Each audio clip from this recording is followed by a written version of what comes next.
that time, electronics company Motorola was worried that its competitors, Bell Laboratories, were going to be given a monopoly on all of the radio spectrum allocated for these calls. So Motorola quickly assembled a prototype megaphone and called a press conference in New York. Engineer Martin Cooper had the honor of making the first official call, although I imagine that there were many test calls before this one. Well, here is Martin Cooper remembering that day in a Swedish documentary, The Mobile Revolution, directed by Magnus Schuster. New Yorkers are normally very blasé. They see right through you, and then here's this guy talking on what appeared to be a telephone with no wires. And there were people with their mouths. Because remember, this is 1973, there were no cordless phones, no cell phones, so we made quite a fuss. In fact, while I was talking to the journalist, I stepped into the street.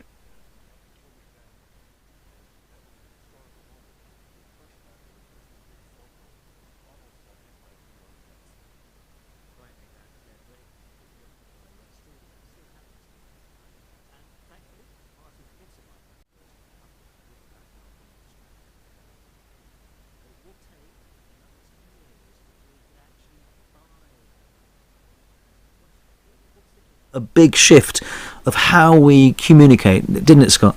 Yes, the use of handheld mobile phones marked a fundamental shift in how we conduct ourselves.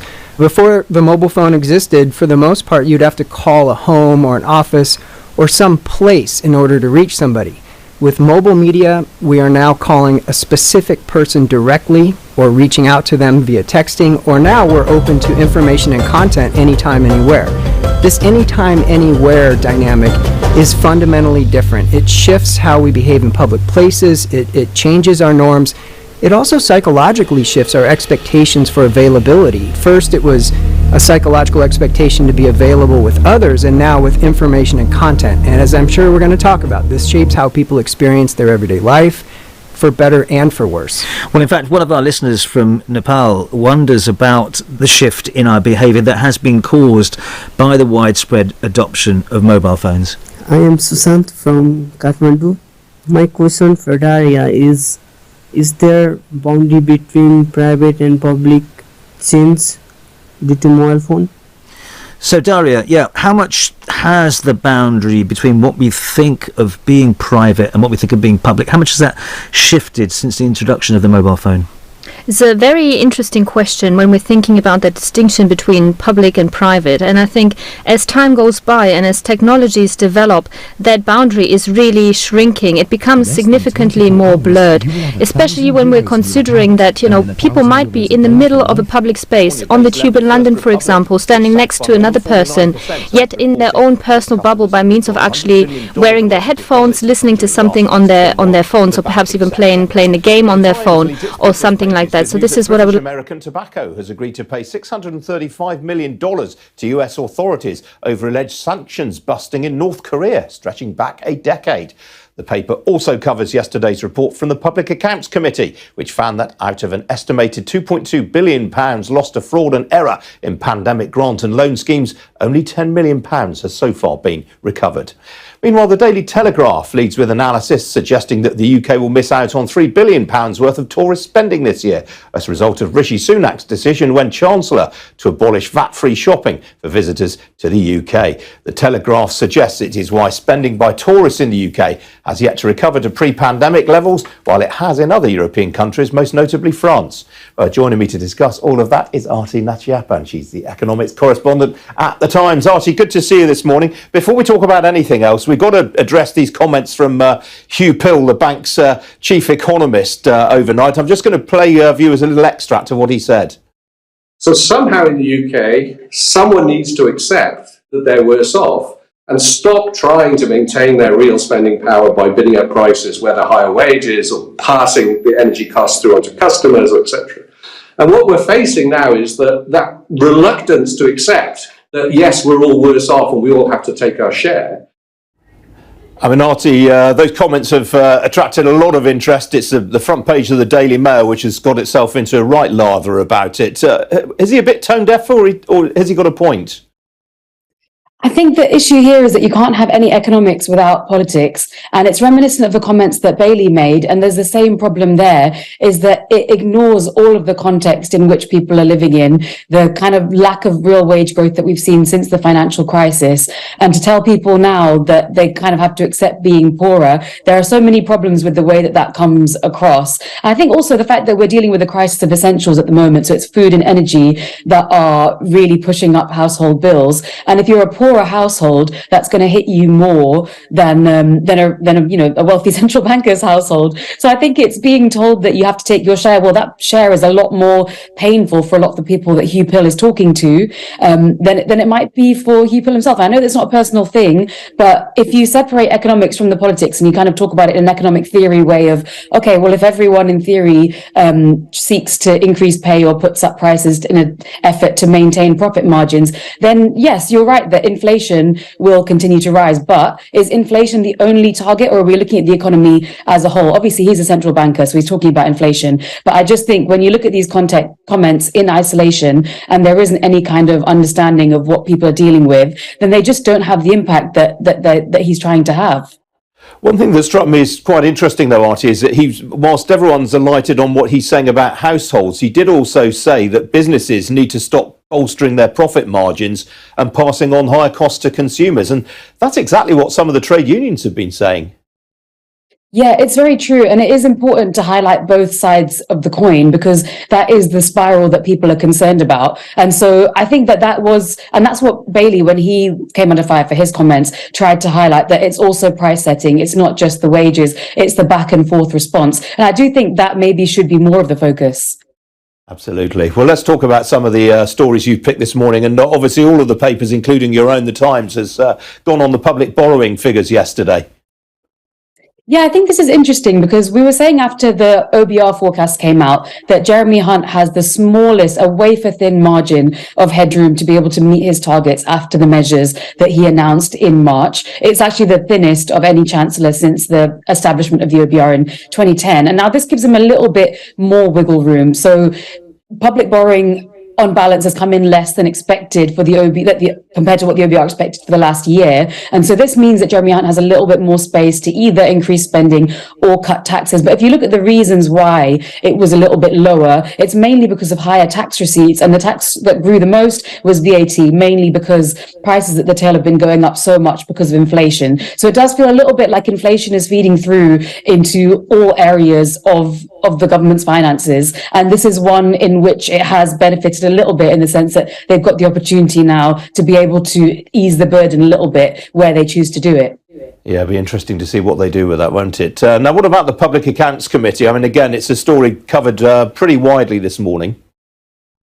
I think what is interesting about this is that we're talking about a department that is currently in the process of being disbanded and its functions siphoned off to other government departments. And I think the concern for me is if a lot of these failing to recover money lost in fraud and error, some 10 million was recovered of 2.2 billion even lost. I think if that is then all put down to this department that is being disbanded and there's a lack of accountability, I think there could be a real issue that the lessons that need to be learned are not. But equally, you could also see it in the sense that this department wasn't really functioning as it was supposed to, and it is the right time for a rejig. But as we know, that's often always a way of passing the buck. Very good point. So what do you think then personally about the business department? Do you think they are accountable for these shortcomings, or is it just a more general malaise within Whitehall? I think it's difficult. I definitely think culture comes into it. And once you've got so much bureaucracy, there's a lot. It's very easy to say it wasn't us, that this responsibility lay here. But I do think that there have been issues with the department. And I just wonder whether it's coincidental, the timing that we have for a rethink of it. Yeah, very good point you make. Archie, got to leave it there. Good to see you this morning. Thank you. And a reminder to check out the Ian King Live podcast, which you can find by scanning the QR code on your screen right now. That's available now wherever you get your podcasts, including the Sky News app, Apple and Google Podcasts, and Spotify. Well, still to come here on Ian King Live. We're going to have a look at how the markets are doing this Wednesday morning. Don't go away.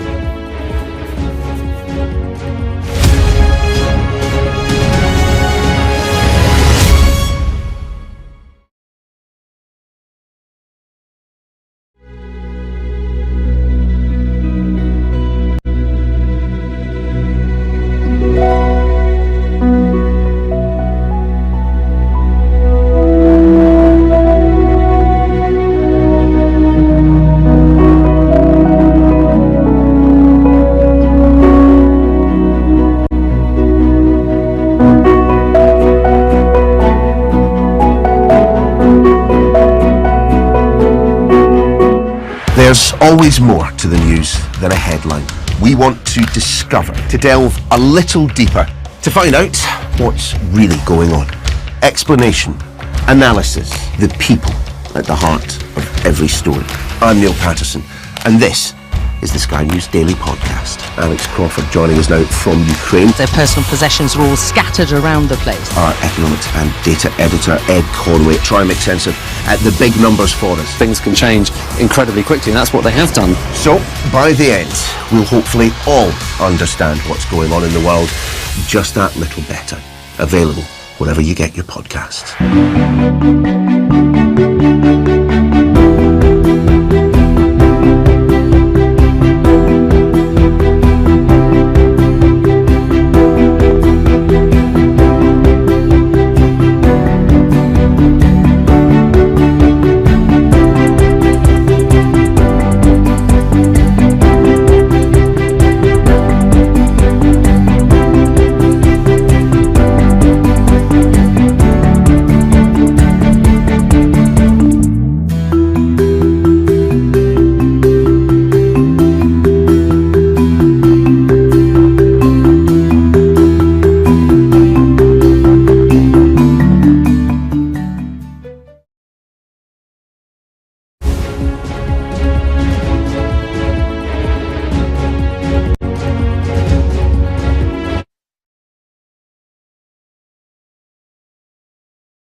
Are you a STEM professional and are looking to apply for U.S. permanent residency?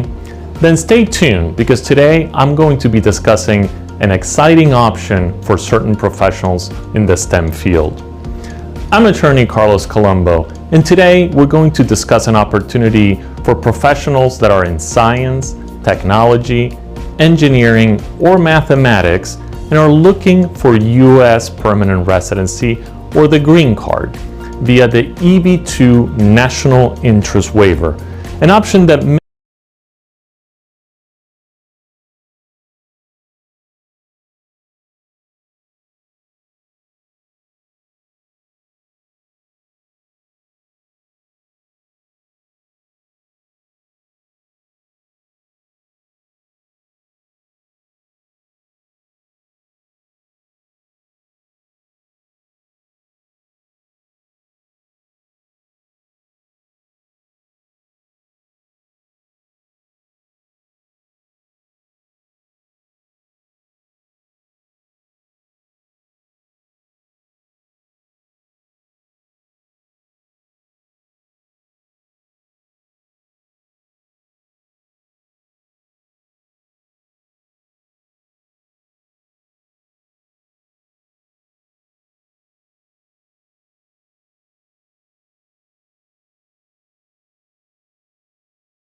Clement, the author of How to Go from Employee to Entrepreneur, and the host of your weekly business show, BB Means Business, the show where we discuss everything you ever wanted to know about business but you were afraid to ask. How do I start my business? How do I raise the finance? How do I grow my business? Where am I going to find my customers? Join me every Tuesday at 1:30 p.m. on Starr Radio UK to get all the information and tips that you need to become a successful entrepreneur and become financially free. Remember, don't let life dictate to you. Rather, put your signature on life.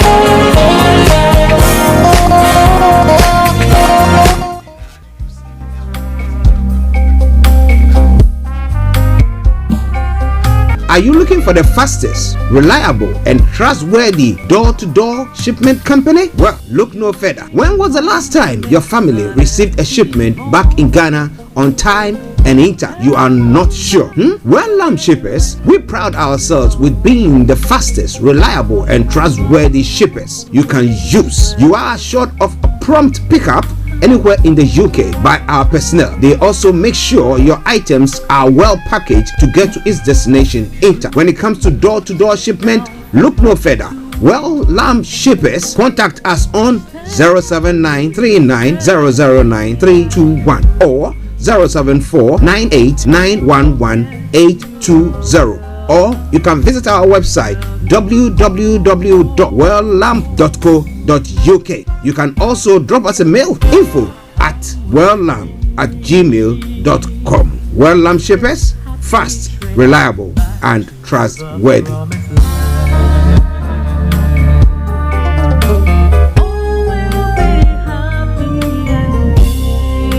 Hi there. Are you dreaming of owning your own house in Ghana? Then you will need a well-documented piece of land that is free from troubles. I highly recommend My Africa Property for any size of land that you will need.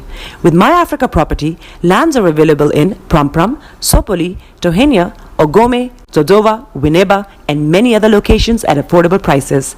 These locations are about an hour away from the airport, only 35 minutes from the motorway, 10 minutes drive from Central University College, 10 minutes drive to the beach, and close to Prampram Senior High School and Ghana Men's Soccer Center of Excellence. For more details, visit our website www.myafricaproperty.com or call our UK office on 0208 123 2523. For our US and Canada offices, call us on +1 585 184 994145. You can also email us at ghana@myafricaproperty.com. Tune in to On Point here on Starr Radio UK with Empress Regina every Monday at 5 p.m. GMT. Looking forward to your company. The best radio show. Broadcasting worldwide, online 24/7. All around the world. Body is your ma. Bekutu, show them you got the cocoa set. Ladies and gentlemen, it's your boy Harry Song, aka Mr. Songs. This is the Kingmaker Baba for the girls. We're here. This is Starr Radio. Don't go nowhere. UK, London. We they call them London for home. For here, we they call them London. And that's how you know.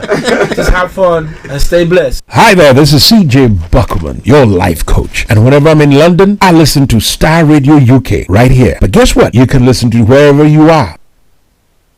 In your car, At work, at home, on your smartphone. This is Starr Radio UK. Are you ready to turn it up? 10, 9, 8, 7, 6, 5, 4, 3, 2, 1. Smile, though your heart is aching. Smile even though it's breaking. When there are clouds in the sky, you get by.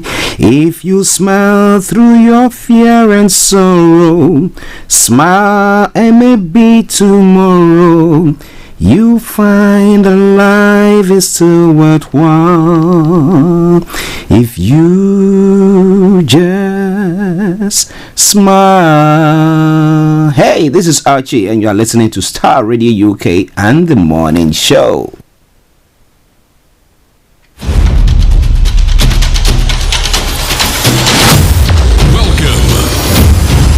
This is Starr Radio. This is UK. Starr Radio UK. This is Starr Radio UK. Welcome.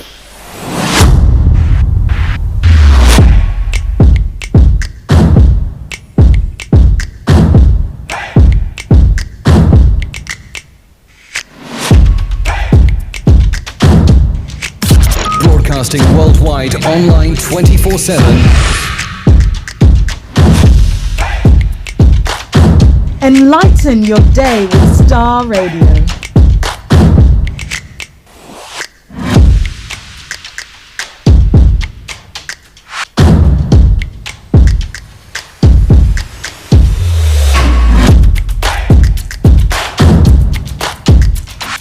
Starr Radio. Radio for the people, by the people.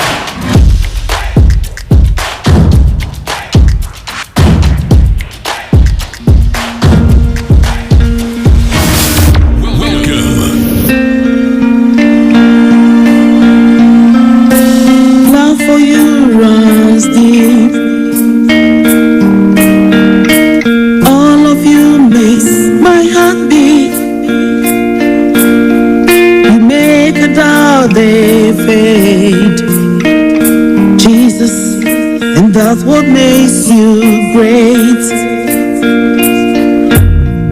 You hold the world in your hands. The hand that made me who I am. Same God now, yesterday, and forevermore. And that's what makes you great. You are God. You will never change. You remain the same till the end. Till the end.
Okay, let me say massive good morning, good afternoon, good evening, good dawn to you wherever you might be on planet Earth, and those of you on other planets as well. We salute each and every one of you and welcome you to the Wednesday edition of the morning show. Today is the 6th day of April. So how many days more for the end of the month? My goodness. See how time flies. But let me say good morning to each and every one of you who is tuned in this morning to listen to us. You know, we've always got something up our sleeve that we want to share with you. So wherever you are this morning, just continue to stay tuned. Don't touch the dial because my team will be joining me, and then we'll bring you everything that you need to know, from archaeology to zoology, from Accra to Zanzibar. Jesus. As I say, if it's making the headlines, why not? We're going to touch on it. So So do me a massive favor, share the broadcast with your friends and loved ones and invite them to like our pages as well. The hand that made me who I am. Let me say morning to my team, Mr. Frank Davis, Mr. Olayomi Koiki, and my able producer, Mr. Francis Guy. Massive good morning to you all, gentlemen. Bishop Adeshina, good morning to you. Olakunle, Anthony Adedeji, Aziz, good morning. And to all you wonderful people who are tuning in this morning to listen to us, we salute you. And let me say it once again, all protocol observed.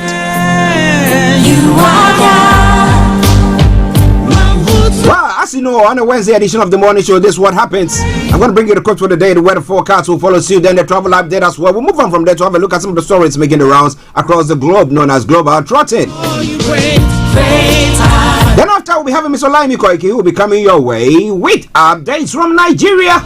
Now, you know that today is Wednesday, and therefore, for sure, if everything moves the way it's supposed to be, it's going to be bringing you in the Niger voices, which you missed out last week.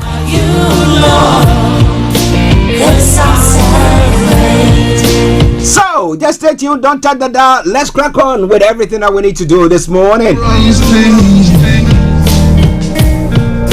All of you makes my heart beat. But playing in the background something from Edith Morrison. The love for you runs deep. That's what makes you great. You know what makes you great? You tuning in each day to listen to us and sharing the broadcast with your friends and loved ones makes you great. So the quote for the day says, like everybody else, you have a seed within you that will bring you into a place of uncommon success. But how are you harnessing the whole thing, and how are you working on that seed within you? That is the question. But you want to know more? Yes, that is one way, by tuning in each day to listen to us on Starr Radio UK.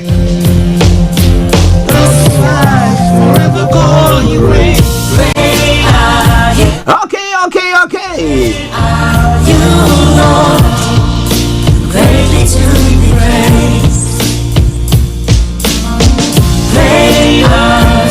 So, moving on straight to the weather front. Let me tell you what is happening on the weather front this morning. Yes, on the weather front this morning, I can tell you shortly we got today will be largely dry day with rather cloudy skies. However, a few brighter interludes cannot be ruled out though, particularly later in the afternoon.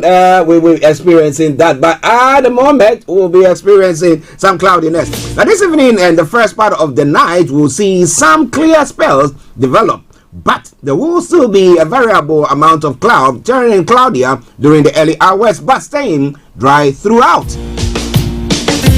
The temperature is going to be 12 degrees, the low is going to be 6 degrees. Pollen level is going to be high, UV level moderate, pollution low as well. All of you makes my heart beat. Sunset is going to be at 20:15 and sunrise for tomorrow morning, 05:43 hours. That brings us to the end of the weather forecast. Starr Radio UK. Let's take a quick commercial break and let me bring you the travel updates wherever you might be, so you know exactly what is happening when it comes to your travels this morning. Tune in to On Point here on Starr Radio UK with Empress Regina every Monday at 5 p.m. GMT. Looking forward to your company.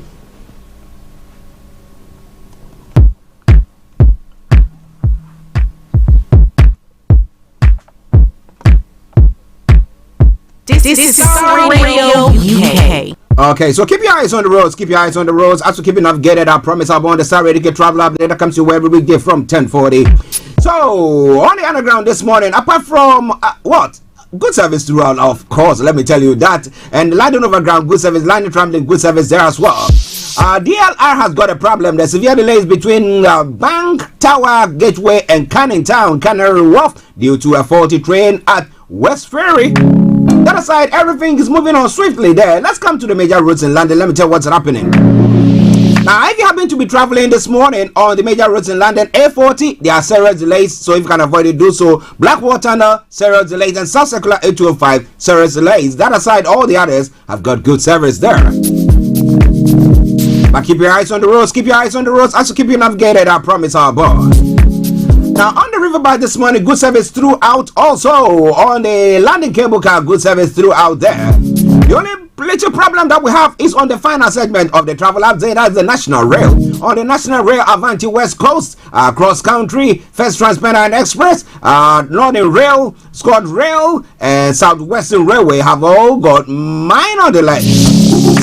Southeastern has also got minor delays. But Greater Anglia has Great Western Railway. My apologies. Great Western Railway has got severe delays. If you can avoid it, do your best to avoid that. And but that aside, let me say it as I do. Good morning, good afternoon, good evening, good dawn to you wherever you might be on planet Earth. Enjoy your commute for today. But you know what? Continue to keep those eyes on the roads.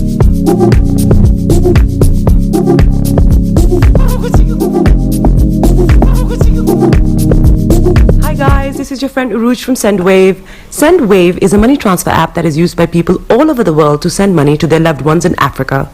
With SendWave, you can send money to Ghana, Nigeria, Kenya, Uganda, and Tanzania. And the best part is, SendWave is absolutely commission-free. Our exchange rates are excellent. You can see for yourself by checking them out on our website. So how do you use SendWave? SendWave is an app that you can download onto your phone from the App Store or Google Play Store. The app is free to download. After downloading it, just open the app and enter your name, email, and phone number. That's it. You're good to go. Make sure you use the promo code SR. S for Star, R for Radio. This promo code will give you £5 free credit to send to Africa on your first transaction. Your money will be delivered to your recipient within seconds. Feel free to call me on 0749 7377 647 at any time. I'll be happy to tell you all about SendWave and help you in any way I can. Remember to use the promo code SR for £5 free credit. Medasse. Hi everyone, it's your girl BB Clement, the author of How to Go From Employee to Entrepreneur and the host of your weekly business show, BB Means Business, the show where we discuss everything you ever wanted to know about business but you were afraid to ask. How do I start my business? How do I raise the finance? How do I grow my business? Where am I going to find my customers? Join me every Tuesday at 1:30 p.m. on Starr Radio UK to get all the information and tips that you need to become a successful entrepreneur and become financially free. Remember, don't let life dictate to you. Rather, put your signature on life.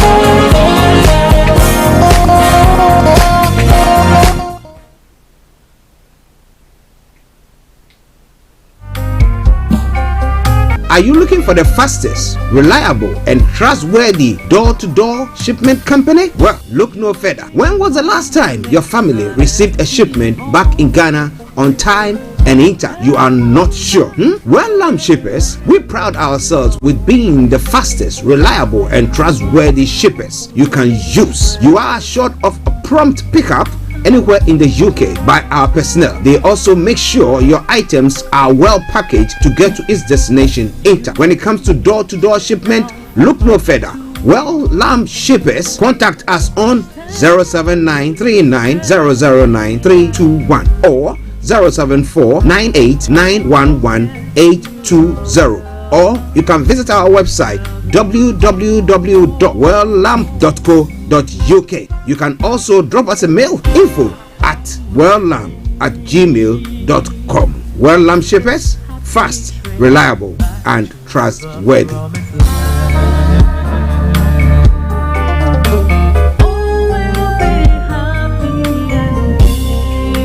Hi there. Are you dreaming of owning your own house in Ghana? Then you will need a well-documented piece of land that is free from troubles. I highly recommend My Africa Property for any size of land that you will need. With My Africa Property, lands are available in Pram, Sopoli, Tohenia, Ogome, Dodova, Winneba, and many other locations at affordable prices. These locations are about an hour away from the airport, only 35 minutes from the motorway, 10 minutes drive from Central University College, 10 minutes drive to the beach, and close to Pram Senior High School and Ghana Men's Soccer Center of Excellence. For more details, visit our website www.myafricaproperty.com or call our UK office on 0208 123 2523. For our US and Canada offices, call us on +1 585 184 994145. You can also email us at ghana@myafricaproperty.com. Welcome back to the program Starr Radio UK, your favorite African and Caribbean radio station in London. Bringing the time now to exactly 10 minutes to 11, and it is the Wednesday edition of the morning show. As I've said, yes, But I'm saying good morning to Moraquino Badejo. It's a good news, bro. Yes, Moraquino, I hope you are doing very, very well as well. Thank you very much for joining us as well. But now let's move on straight to some of the stories making the rounds across the globe, known as Global Trotting. So wherever you are, stay glued to your sets. We're going to be touching on some of the stories making the rounds in your area. What about that? Okay, so let's crack on. Let me see, because once we have Mr. Olayomi on, he's going to be giving us the updates, details of it when it comes to Nigeria. But let me bring you excerpts of what we're going to be looking at there. A Papa faction speaks on blocking Peter Obi's petition as Labour Party crisis deepens, and the TCN threatens to sanction airing electricity market operators. And the Sudan crisis, the federal government to airlift stranded Nigerians via safe routes once again treacherous. Okay, and then we have the EFCC which have arraigned Ondo Assembly Speaker and two others for alleged fraud as well. PDP top guns defect to APC in Imo. Interesting. They want some positions, Abi. All right then.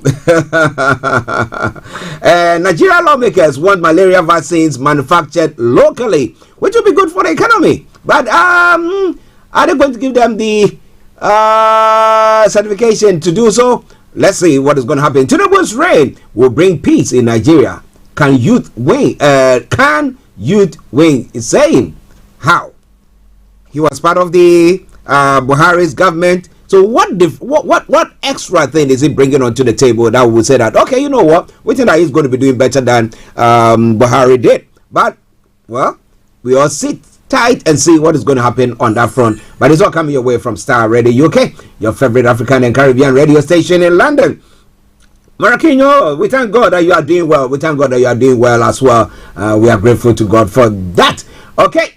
Now, moving on straight to some other stories making the rounds this morning. On the African continent, Kenyan court deaths hit 90 as authorities expand operations. Now, the new figures came after police exhumed 17 more bodies.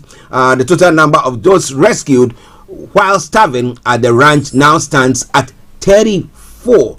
What exactly is happening? Now, injuries after Sudan hospital is hit by shelling. Now, what is the sense in what is happening at the moment with the Sudanese? What did they actually want to achieve? Well, we'll be telling you more about that in a moment. Now, Ivory Coast President Ouattara forecasts GDP growth of 7.2% in 2023. Wow, that's a big one. But let's see what is going to happen on that front. And Tanzania says IMF to disburse 153 million as part of a loan deal. Well, Magufuli have gone there, but we see the Tanzanian leader going there for help. What has changed? Well, somebody said leadership. And what do you think about all that? More going to be coming away from there, coming away from Starr Radio UK, your favorite African and Caribbean radio station in London. I'll also bring you some more stories on the African front, this time around going to Ghana as well. Well, the Galamsey issue that seems to be going on. What exactly is going on? Has the presidency or people in the presidency, have they got anything to do with the Galamsey? The death of the then Captain Mahama, was it something that was orchestrated from that particular office? What exactly took place? More going to be coming your way from there, so don't you go away. It is all coming your way from Starr Radio UK. Akufo-Addo nominates Gertrude Tokonu as new Chief Justice. Wow, interesting. I didn't know that Frank's friend tenure was over, but why has he left? Or why is he stepping down? Was his tenure just supposed to see to it that, well, when it comes to the election petition, well, everything goes the way that the government wanted, and after that he's done his bit and he has to step down, or they have to now replace him? What do you think about all that? More going to be coming your way from that front, so don't you go away. I will never withdraw from NPP flag bearer race, Kennedy Japan says. Well, do you think that he's got the means to actually, when I say the means, I'm not talking about financial means, but when it comes to what is up there, well, can he actually outwit Bawumia and Alan Cash? Can he? Well, we'll tell you more about that. Banking sector may collapse if financial stability funds isn't operationalize. Etuahine is saying. So what do we do? Are we going to see more banking sectors collapsing? Well, the government, the Bank of, I was going to say the Bank of England, the Bank of Ghana governor decided to go on a path where he was going to actually, he said they were what? Is it streamlining or cleaning or getting rid of those that were nuisance when it comes to the financial sector? However, what do we see now? What do we see now? Now, if you are marking the president and the president of Ghana, Nana Akufo-Addo, pertaining to his performance, how will you actually mark him? What do you think? Well. And that's what going to be coming away from there. It's all coming away from Starr Radio UK. Home here in the UK. Let me tell you what is happening here as well. Thousands face perilous journey to flee Sudan violence. Sudanese and foreign citizens are traveling across seas and deserts to get out of the country. While a 10-year ceasefire holds, and the primary whistleblowers concerned for safety. 2 ex-managers at the mental health care firm claim they felt pressure to cut costs and fill beds. Well, the government is saying that, well, you know what? 20,000 police officers, yes. That's a pledge that we made, and then so we are doing our best to bring that all your way. So the Conservatives made an election pledge to recruit thousands of police officers, but they cut 20,000. They cut 20,000. So if you minus 1 plus 1, what have you done? Actually, I would say you've not done anything there. But well, they say they are doing good. So let's see what they are doing there. It is what coming away from Starr Radio UK. Not proving verdict to be scrapped in Scottish courts. The move is one of the series of sweeping reforms that will also see juries reduced from 15 to 12 members. Why? Well, you want to know more? So I'm going to be coming away from this platform, so don't you go away. Now, in other stories making the rounds as well. Well, yesterday I did talk about it briefly. Joe Biden says, you know what? I am bidding for another tenure as president of the United States, for the presidency of the United States of America. So it looks like we're going to be having Biden and Trump facing it off once again. How is it going to fare this time round? He's 80 years now. He's the oldest president so far, and yet he still won't stand. So if it goes on, what do you think is going to happen from that front? Well, it is all coming away from Starr Radio UK. It is your favorite African and Caribbean radio station in London. We're going to take a musical break, and once we come back, we'll bring you the details of everything that we need to know. Starr, your favorite African and Caribbean radio station in London. Stay tuned. Don't you go away.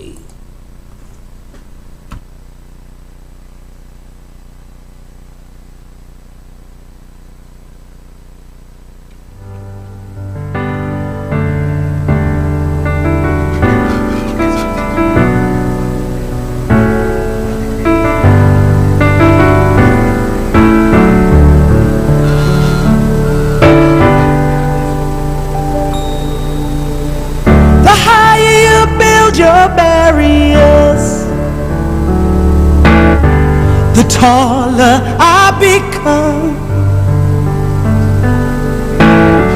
the further you take my rights away, the faster I will run.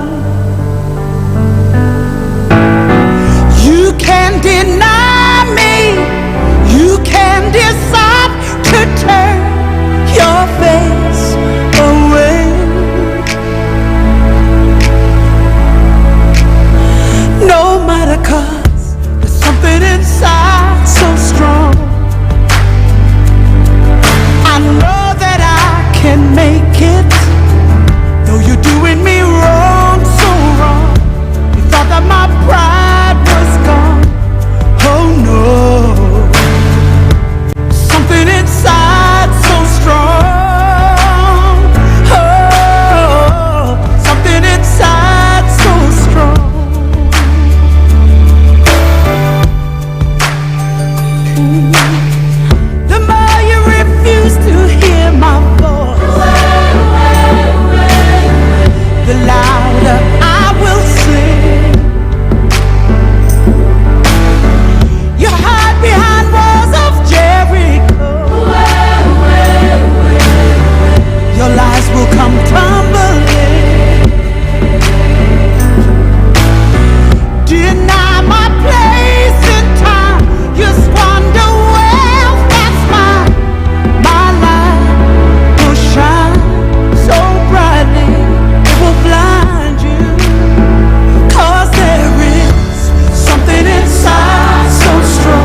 Broadcasting worldwide, online 24/7.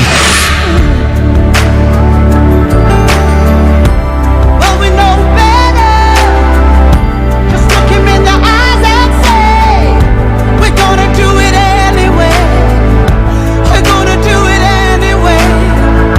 We're gonna do it anyway. We're gonna do it anyway.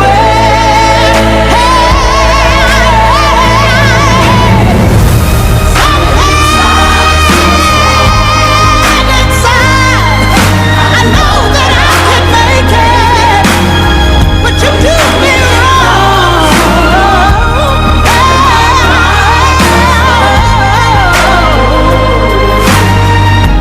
Something inside so strong. I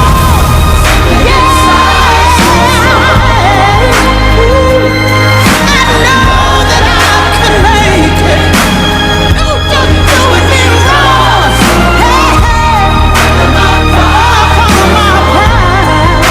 Ooh, yes. Something inside so strong. Something inside so strong. Well, that is from Mika Paris. Yes, something inside so strong. I know that I can make it, or I will make it no matter what you do. You can build your walls as high as you want. You can dig the valleys as low as you want. I will still make it. And that's what I want to encourage you this morning to do. It doesn't matter where you are, whether you are in Niger, whether you are in Ghana, whether you are in Sudan, where it's all regional, or those of you in Ukraine or in Russia, wherever you are. Some way, somehow, we are able to fight on. So, the resilience is what is very, very important. And keep on keeping on. One day, you will get there. But I remember one pastor saying that one day. He said, when is the one day? We keep on saying one day. But, well, someday, we'll get there. So, just keep on keeping on. As I've said, it is Starr Radio UK. It is your favorite African and Caribbean radio station in London. Mr. Frank Davis is in the house. We'll be having him in a moment. We've got Mr. Olayomi, who is also joining in. So let's go straight to Yomi, who has tuned in this morning. And let's see. Yomi, is it your image or what? It looks like it's frozen there. Okay. If it's frozen, then he might have to call back. So wherever you are, just stay tuned. Don't you go away. It is Starr Radio UK. It is your favorite African and Caribbean radio station in London. Well, so we got the next 55 minutes to crack everything in, because we'll be taking you to the House of Parliament for the Prime Minister's question time. Well, as I did say earlier on, the Home Secretary is saying that, well, they've managed to add they put the figures up. They push the police recruitment or the police officers or the forces up by the numbers. But the question is, what did they do when they came in? They cut up to 20,000. So plus 1 minus 1. What have you done? Actually, zilch. What do you think? Well. So we're going to be talking about all that in a moment. But wherever you are, don't you go away. It is Starr Radio UK. It is your favorite African and Caribbean radio station in London. All right then. So whilst we're waiting for Mr. Olayomi to join in, let me say good morning to Mr. Frank Davis, who is in the house. Frank, morning. Morning, Archie. Good morning. Good morning to our listeners, our viewers, wherever they are. Say good morning to them. How was your weekend? Weekend was it was good. What can we do? The marathon. There was marathon. Yes, I went for once because I was at a place where I didn't go to church, so I had the time, and I've got lots of messages from that marathon. Something that I've created in my head. You don't give in, you don't give out. That's it. So basically, for those of us who drive through certain routes, we have to detour. So that was the only thing. But apart from that, it's been good. Interestingly, on that marathon thing I'm talking about, there was this lady, this Ethiopian lady who won the ladies' race. Yeah. Now, when she started during the course of the race, then she was having some pains, such that she had to stop and then be trying to. You could see that she was in pain. The commentators, all that they were saying was that somebody should advise her to stop. Somebody should, because she's going to make the situation worse. Now, Frank, this lady went on. Sheer determination. Yeah. They said that was her first time of running the London Marathon as well. Yeah. But she determined that she was going to do it. Now, at the point, the distance between her and those who were in the front with the pacemakers, we were looking at them and said, "There's no way, no way." But she persisted, went through the pain, and at the end, when I saw her, I was telling my wife, I said, look at her, and I was virtually clapping for her. I tell you what, her pastor is going to say, the prophecy has not come true. That you shall forever be a leader. You shall overtake those who have taken. Yes, no ahead of you. I tell you what. But it was a good race. Yeah, I mean, it's good. We thank God. Okay. Whilst we wait for Mr. Olayomi to come in, a quick one. Now, what do you think about Joe Biden's bid to go another? Let me put it, another round for the presidency. To be honest with you, that's the only alternative they have now. The Democrats have a problem. The candidate they put in, who the vice president, is not that marketable. Now, if you're going to bring another person now, you're going to probably destabilize the stability within the government now, and that might not augur well for them. You now have to go and market the person altogether. So basically, is the only alternative. If they had, in my view, if they had a strong vice presidential candidate, the person would have stepped in. But to be honest with you, our sister, I mean, she's not got a chance. She hasn't got that, what it takes. For me, in my view, I've not seen her putting herself out there to be able to exert that kind of power. You know, look at her goal. When her goal was in power. Even when Obama was in power, you look at even the current Joe Biden. A bit of, you know, you see what, I mean, they bring to the even Trump. Mark Pence was a bit he was. I mean, more active than this. But I mean, the only opportunity we had to see more of what she can do is when she went preaching about, I mean, Batman and other things across Africa. So for me, she's not an alternative for the presidency now. She's not an alternative for the presidency now. Now, past that, who do you bring on board? Yes, there are a lot of senators that can come on board, but would that electoral fortune for the Democrat, would that be okay? I'm someone who would want an elderly person to come and be a president, but it's, I mean, for their systems, not that much, because they got the systems already in place that are working. Are you guys me? Although they have an executive power system, they do have system. The judiciary is functioning properly. Everything is functioning properly, and don't forget the federal system. And therefore, all the governors, all the states are decentralized, you know. So his role is is properly defined. Are you getting me? So I think for now, we just have to accept it with what do you call it?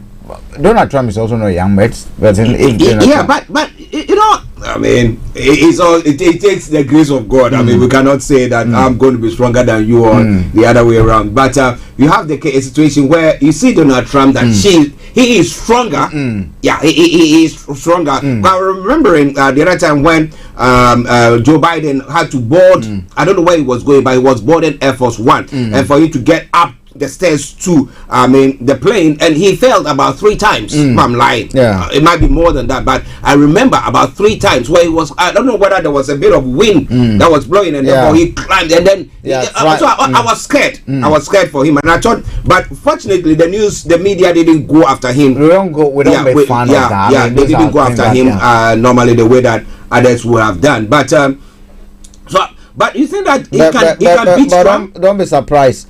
Trump will go after him later. Trump. I mean, in terms of, Trump, Archie is a 50-50. Now, there are two, just like any election, there are tribals. People who are very tribal. Democrats have their tribal strongholds. The Republicans have their tribal strongholds. These are people, even if you put a dog over them, put a Democrat label on them, they will vote for the dog. If you put a cat and put a Republican tag on them, they will vote for the Republican, because to them, one, the Republican system has succeeded or has agreed that a dog has gone to the maid and a dog must lead them. Let that dog be the one we all rally around. same as Democrats. Yeah. But there's this fine people who do not care about whether you are a dog, you are a cat, you are a Democrat, you are this. All we want to know is, at this very moment, who do we think is the best candidate for us? And that is where I see Donald Trump going to face a little bit of problem. As of yesterday, he was still standing a new allegation about fraud and about rape. You remember what happens to Bill Cosby? Cosby, yeah. You remember what has happened to R. Kelly? Yeah. You remember what they call it? This Hollywood actor, is it? It's not Pence. I forgot his name. The one who is standing the trial here and standing the That's trial. it. Yeah. So if all of them, Me Too movement, and Donald Trump is now facing a new fresh allegation about rape, are we going to get a Me Too way? Because if Cosby and others have also stood, then Donald Trump. For now, you see that middle people not going his way, and that is going to be very, very, very costly if it comes to Donald Trump. The tax issue, the issue about paying harsh money and all those things. There are a lot of people that are not going to, be interested in that. Again, when it comes to the Republicans, we're going to have some Republicans who, although might be Republicans, very typical Christian, or they are basically like close to Jesus. Yeah, that's the way they want to see themselves. There are people who say, okay, there are certain things that we do not do, and if I'm not going to vote for someone who goes after prostitutes, who rape and others. So you again going to see that anger of people. Going forward. It's going to be tough. Okay, it's going to be tough.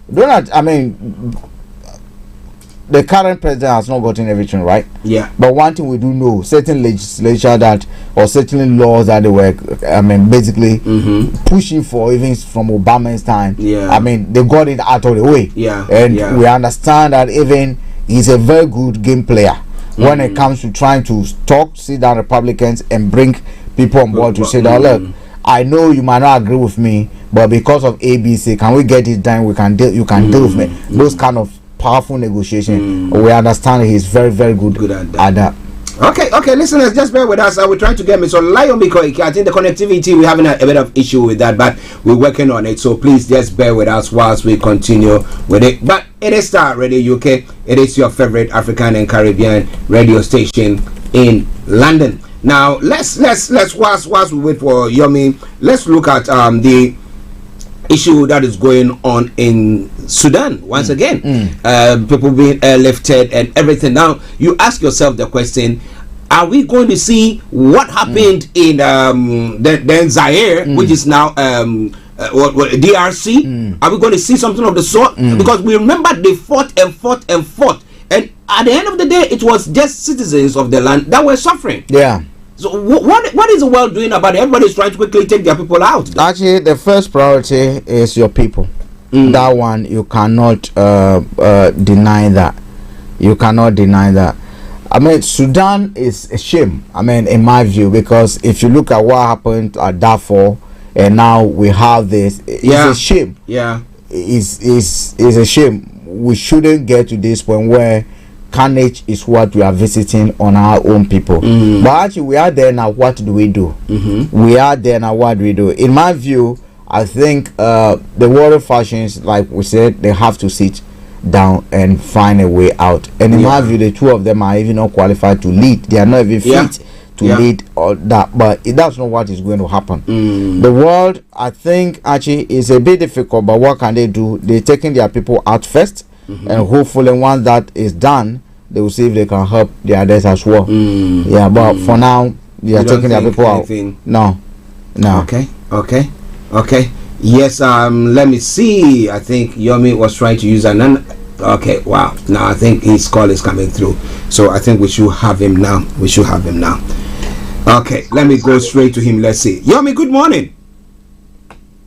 Very good morning, Mr. Archie. Good morning, Frank. Good morning to all our listeners and the viewers around the world. Yes. You were having a bit of a challenge, but listeners, it's due to the connectivity issue that was going on in our North London studios. But wherever you are, we want to say thank you very much for joining in once again. How are you doing, sir? Well, we're doing very well. We can't complain, and we can only be grateful, which is the most important thing. Okay. Because we are pressed with time, and we know that we'll be. I think tonight we'll be having Niger Voices, right? Yes, we should be on tonight. We'll be discussing evacuation, how slow it is. Some are even saying that since Americans have not taken out their own citizen, what is in the rush for the Nigerians that are stuck in there? Does it really matter, what part of the region you are around the world? Some are asking question, what is the northern part of Nigeria doing in Sudan? I'm sure they will be asking, what is the southern part of Nigerians doing in UK in America? It seems that is also a kind of a question going on. As we speak right now, the federal government have also already issued out, buses, to pick them up.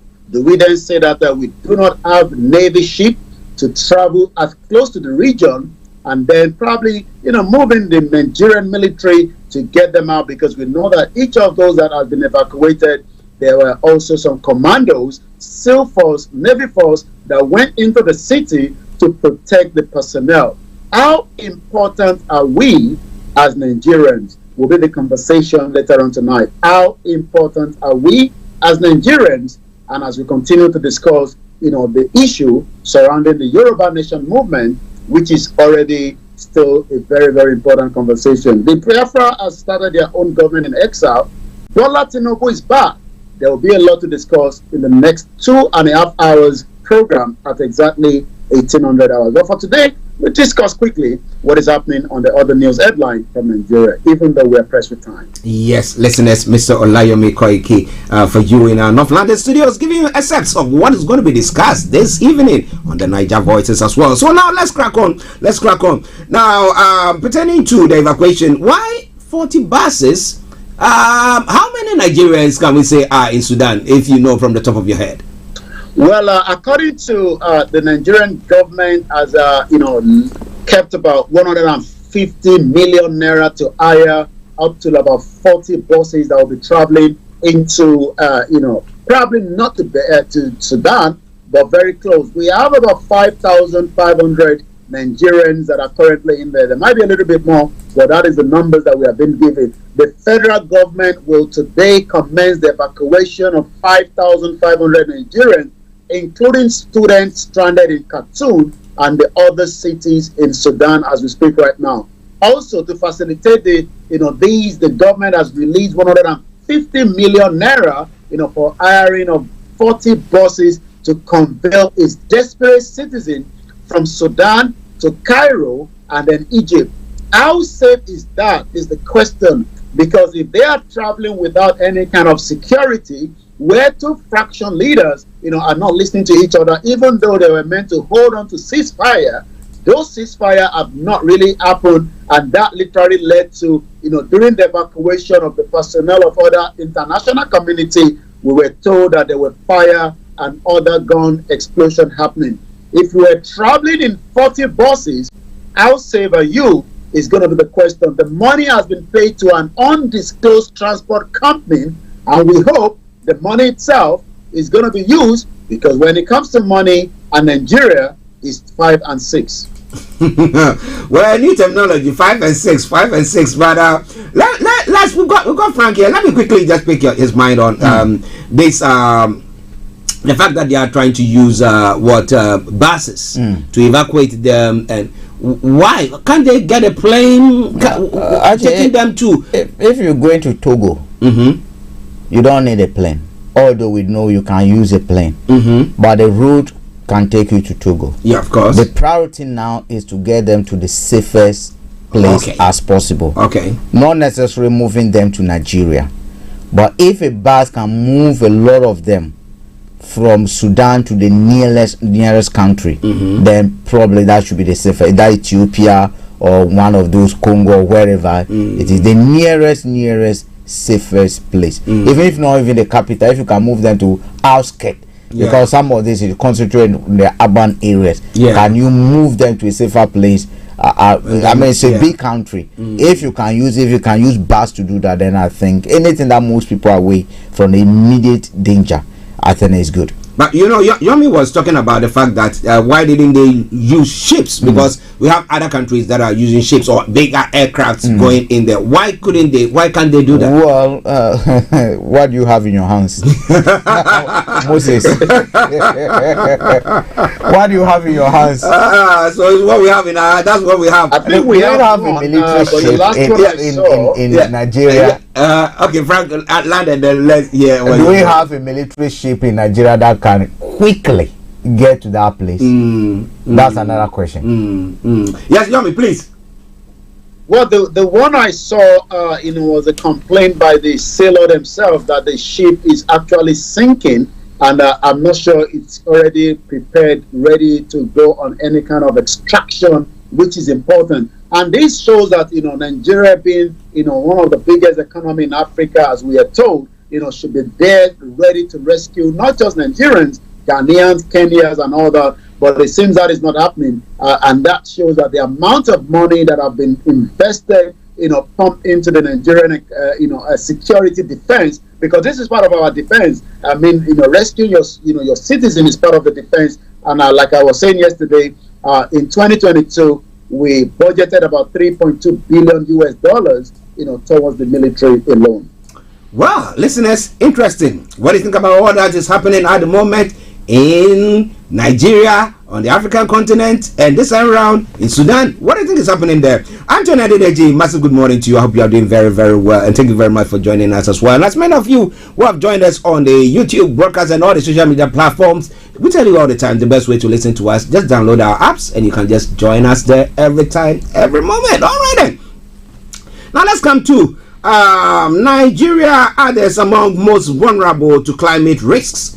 Now we know, is it because of the crude oil that they drill there? That is why we are looking at the environmental, devastation that people, virtually, we look at this part of the world where we are not facing much of that, but you have the climate people going around demonstrating, making lots of noise. Now, is that why? Is it because of the oil? That's why Nigeria is quite vulnerable?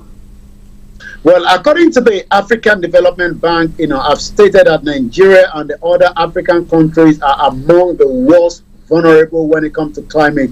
We do know that there's a lot of bunkering, when it comes to, the fumes coming out, from those that are trying in their illegal way of bunkering of the crude oil. But according to the AFP statement yesterday, Africa is the least among the continents that polluted the planet, noting that the nations across the continent were grappling with financing constraints.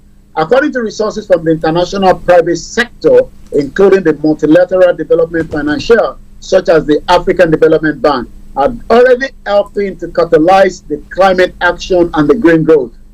Stated it. I remember, Governor Fashola, decided to plant a lot of trees, as an example, in Lagos State.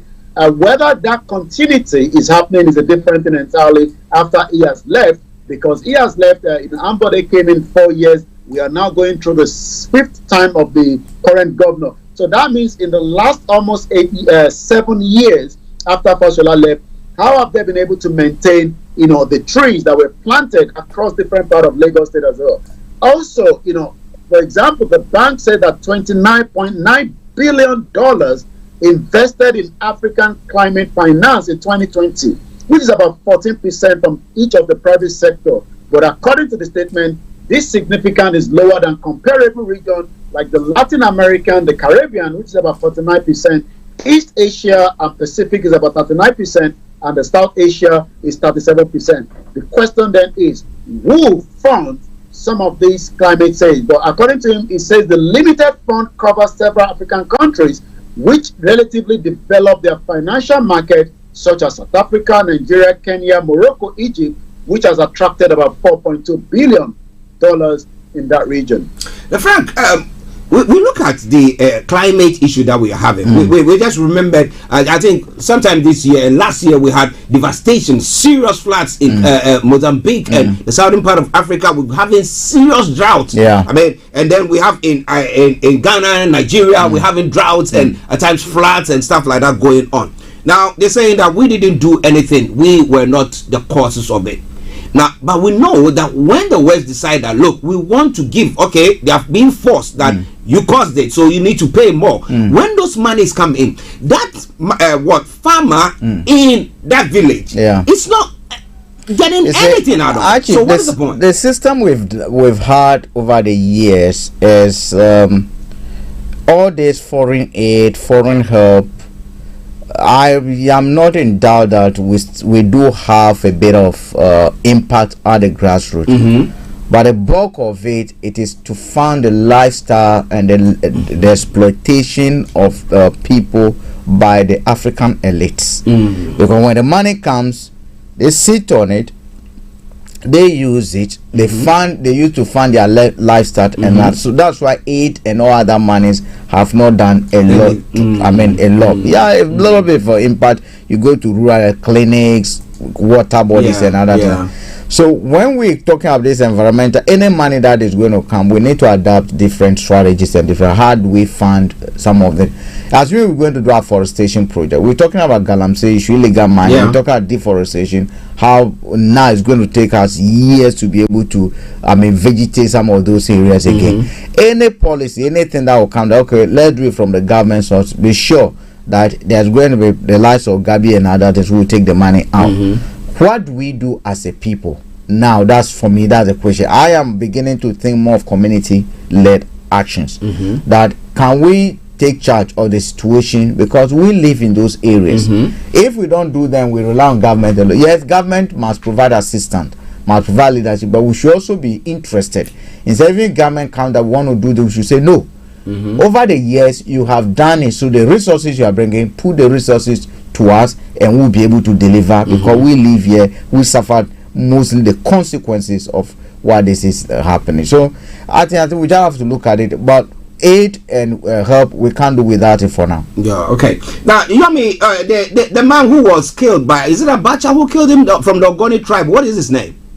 That is Ken Saro-Wiwa. Now you have people who are looking at looking at their environment and looking at their people, what the devastation that is happening to them, because you can't go to your farm. I mean, that is what you are dependent on. You are dependent on to take care of your children, and government will be getting all this money coming in. If you make a noise, how are they going to see you? Are they going to come after you? Are they going to kill you like they did to Ken Saro-Wiwa? What are Nigerians doing themselves? Ken Saro-Wiwa was executed by Abacha in 1995, November 10 precisely. He was a member of the Ogoni people, an ethnic minority in Nigeria, whose homeland Ogoni in Niger Delta has been targeted by the crude oil, and it was part of a movement. But it seems that between the organization polluting that environment, with the friendship that they have with the military dictator, the late Sani Abacha, decided that somebody like him.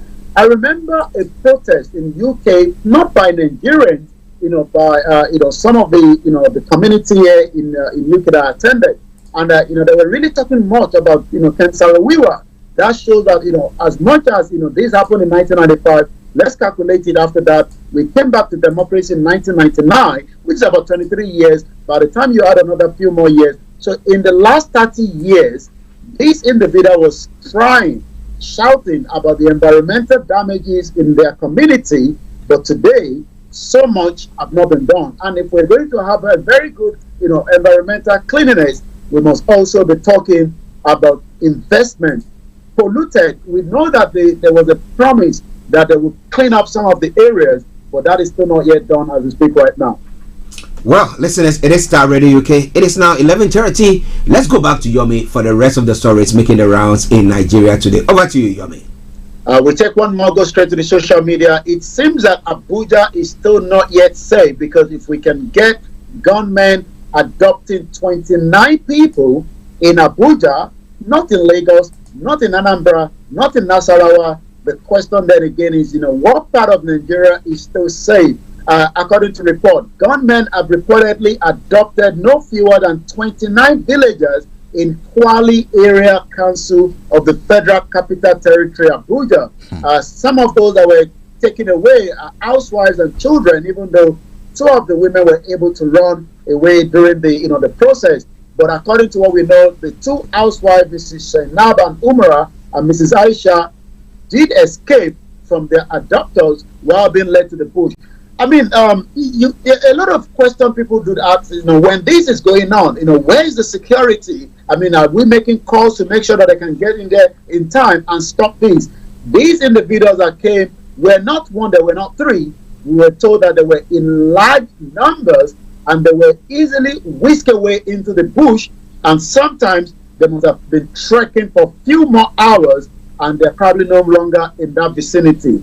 The question then is, how safe is Nigeria? And these continue to be one of the reasons why so many Nigerians are now going to be expecting a lot from the president-elect Bola Ahmed Tinubu come May 29, which is now a countdown.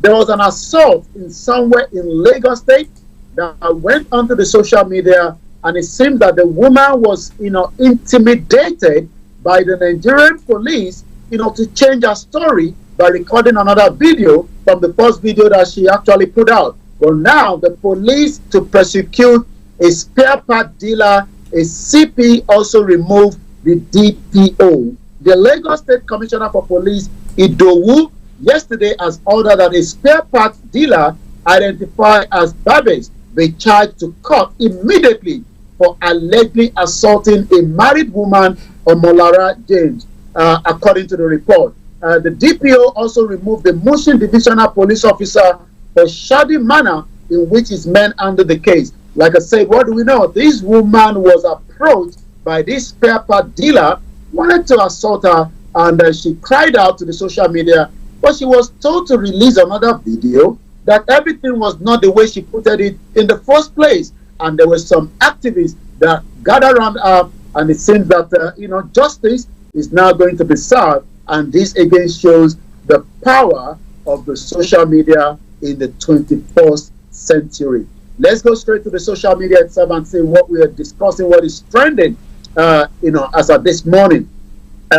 Let's look at, what can we pick from that? Obasanjo seems to be trending. I'm not too sure why Obasanjo is trending. But let's talk about, one from Africa_confidential at Bumi_speak. We don't want war. Come back home. Just shut your mouth already. Nobody wants war, but in order for peace to reign, there is the likely chance that everything has to first scatter.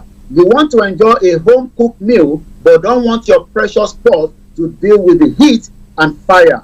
How? In the question mark there. So it seems that, those are those that are asking for the Yoruba nation, saying that as much as nobody wants war, we see what is happening in Sudan, but it seems that the federal government must continue to have a roundtable discussion with those that are still agitating as well. Simon Ekpa has said that the 2-week shutdown of Biafra territory is loading again. It will further confirm the legitimacy of the Biafra Republic government in exile and its control of the Biafra territory. And let's say this clearly, that they've been able to control that every Monday, because that literally stopped a lot of activity.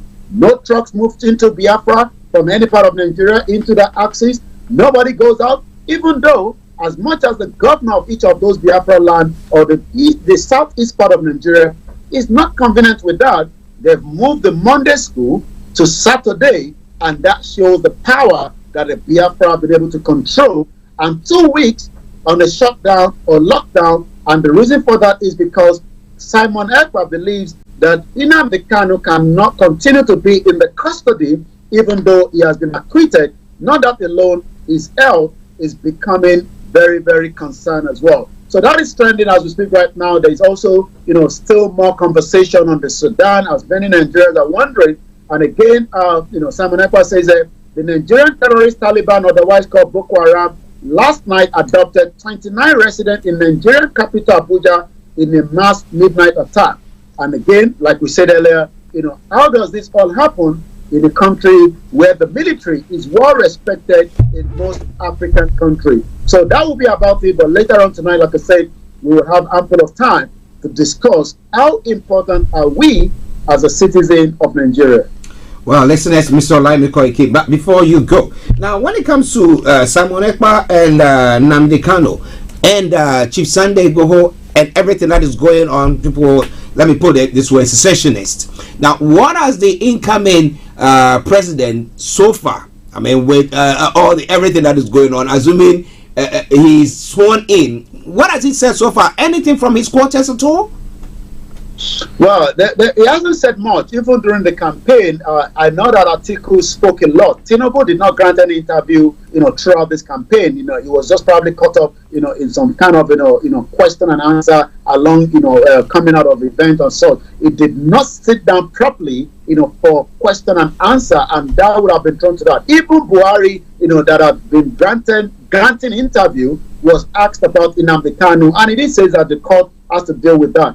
But from May 29, when the government changed over, Tinubu will not just be dealing with those that are agitating, he will be dealing with the economy, the insecurity, and to be able to stabilize the country, whether there will be unity or not, is a question. And like I was saying earlier this morning before joining you, it seems on Monday, the descendants of the UK slave owners are now calling on the UK government to apologize. Whether they're going to do that or not is a question. The ears of the slavery body wants a restorative justice to tackle ongoing consequence of this crime against humanity. The descendants of some of the Britain's wealthiest slave owners have launched an activist movement calling on the government both to apologize for the slavery and begin a program of reparative justice in recognition of the ongoing consequences of this crime against humanity. So you can tell that there's a lot happening around the world, even though here in UK, those that believe that their parents were part of the slave trade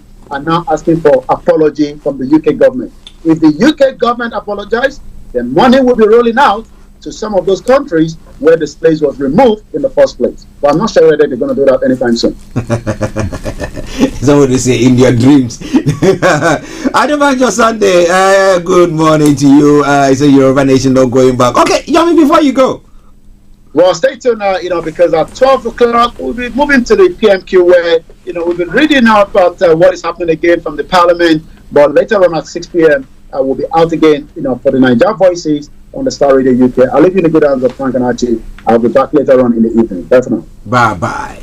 Well, listeners, it is Star Radio UK. It is your favorite African and Caribbean radio station in London. We just got about another 21 minutes, so we'll just crack on with it. But interestingly, there was this story that was brewing, which has ended up, taking Diana Abbott out. Yeah. Okay, she being suspended now this afternoon. I think if she's going to be in Parliament, she's going to be sitting as an independent candidate, not belonging to any party.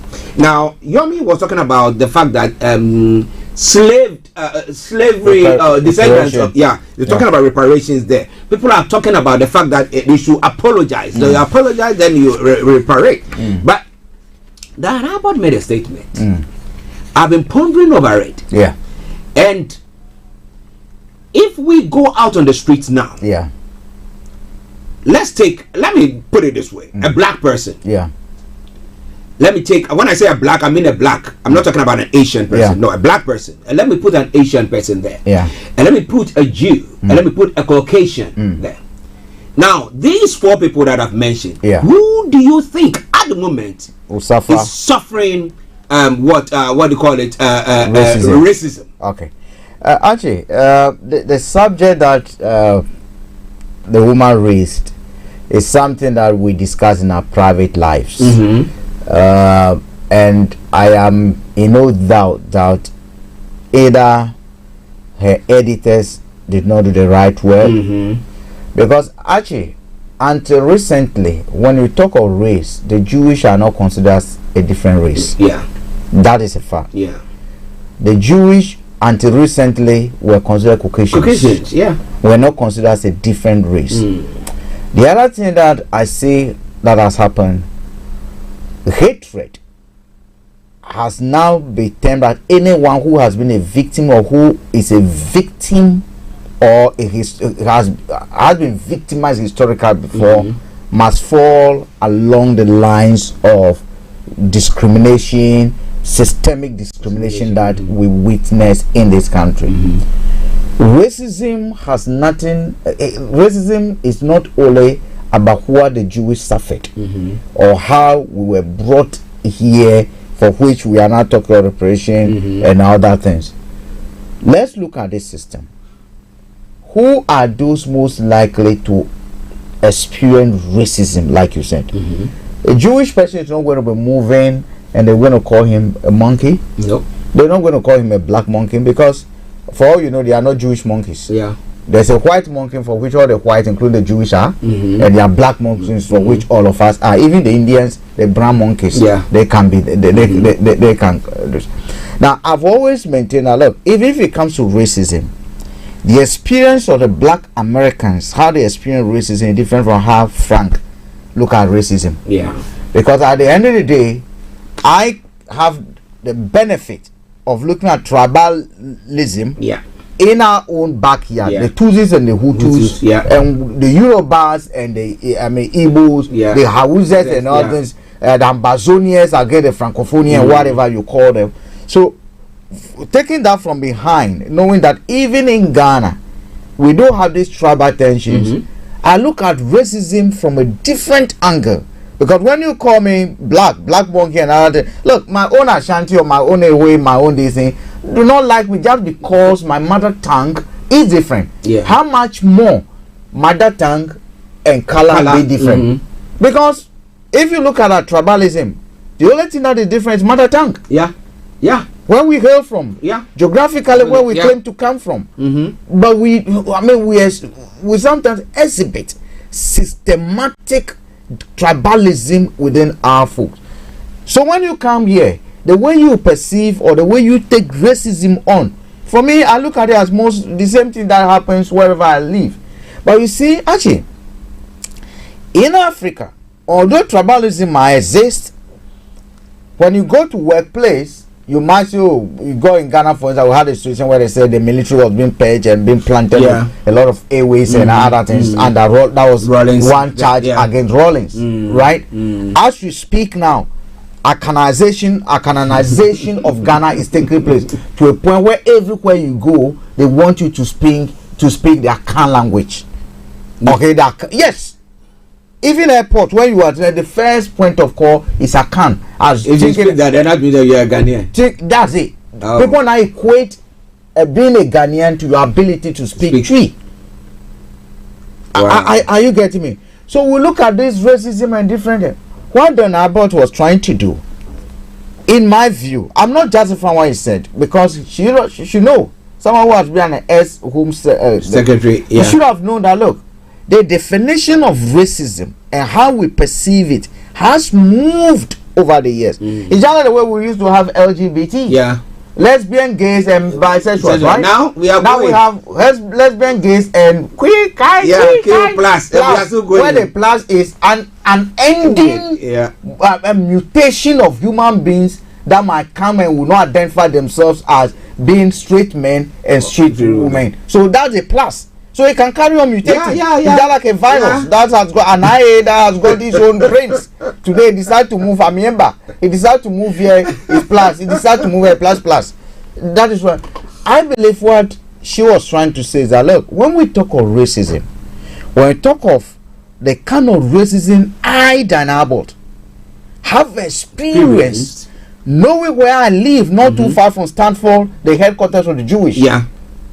I mean, because the headquarters of Jews is just Stanford. Stanford Bridge, that area. She can, if she get angry, she can urinate from her house and get to their headquarters. Because that's what she is.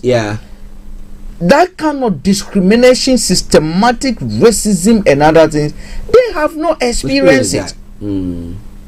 When even the royals are talking unconscious bias, what are we talking about? We're talking about how systematically blacks they've engineered the system against her.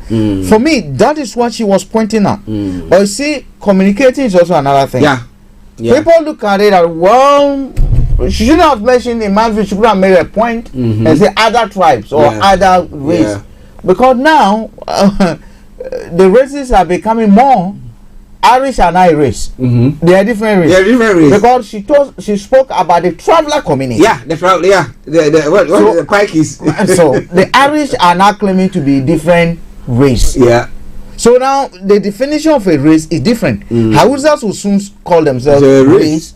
Yoruba will soon call themselves race. Is that difficulty? But you see, we are in politics, and we're getting close to election.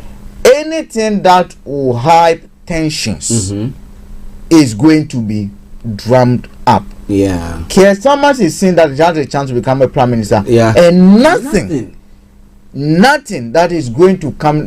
He will not even stop to think that what exactly was going. I don't blame him. I don't blame him. You try your best to do with, because even some of those charges leveled against what they call it, my father, Corbyn. Jeremy. I mean, if you subject them, I mean, there's something that we shouldn't. But at the end of the day, didn't do it. He was just he said and people did it. People did it. So you are in charge. You know, are you getting me? So I mean, in my view, Diana Abbott is unfortunate. I only pray that, look, this woman has invested a lot of time. Yeah. Her energy, her life. Yeah. She's championed the cause of black. The fight against racism in this country, and I do not want her to end her political career on this note. Because she's done, and she was even proactive. Yeah, that if this was a draft, but if you think the interpretation or whatever is wrong, I apologize and I withdraw. For which I think is something that you cannot see that woman as someone who discriminates against any race based on what she has actually gone through. Yeah. Well, listeners, you can add your voice to the discussions. Well, it's 11:47. We've got another 13 minutes to bring the program to a close. And Evangelist, thank you very much for your comments there as well. Continue to send them in. I promise you I'm going to read them all out. Okay. Well, in Ghana, Akufo-Addo has nominated Gertrude Torkornoo as new Chief Justice. Now, President Nana Addo Dankwa has nominated Justice Gertrude Araba Esaba Torkornoo, a member of the Supreme Court, as the new Chief Justice. The experienced judge is approved, if approved by Parliament, will replace Justice Kwesi Enin-Yeboah, who retires from the bench next month. Now, Justice Mrs. Torkornoo will become the third female Chief Justice in the history of Ghana, after Justices Georgina Theodora Wood and Sophia Akufu. Now, Gertrude Araba Esaba Torkornoo. Do you know anything about her? No. All I know is that she was part of, I mean, what do you call it? Unanimous. She was part of the Unanimous, so I wish her all the best. She was part of the Unanimous. She was the one who was actually picking on Chachu a lot. Yeah. So, I see. You know, I mean, if you watch that video again, you watch. She was the one. So why don't you wait till? Yeah. So, let's look at it. He said, no, wait. When we get there, we can look at the Unanimous. So I wish her all the very best. I mean, she was going to. In fact, before I left Ghana, I mean, I had a hint that Kulende, who is actually a student of Akufo-Addo, Kulende and the current Attorney General actually graduated from Akufo-Addo's chambers. Yeah. So he was in the pole position to take over, but a lot of things went behind the scene, and should they become? If he has become a chief justice, a lot of things have happened. One, there's a murder allegation against him. Wow. That the media has been silenced about, but a family has raised the issue that when he was a student, he actually allegedly murdered a teacher who was his own teacher by hitting him.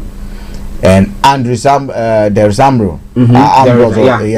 was actually his lawyer who represented him at that time. Oh wow. We also understand that he's changed his name, that his name is not Kulende as we know. So a lot of investigation is also going behind the scene, which could have affected because you cannot appoint someone who has a lot of so thing there. We know. Okay.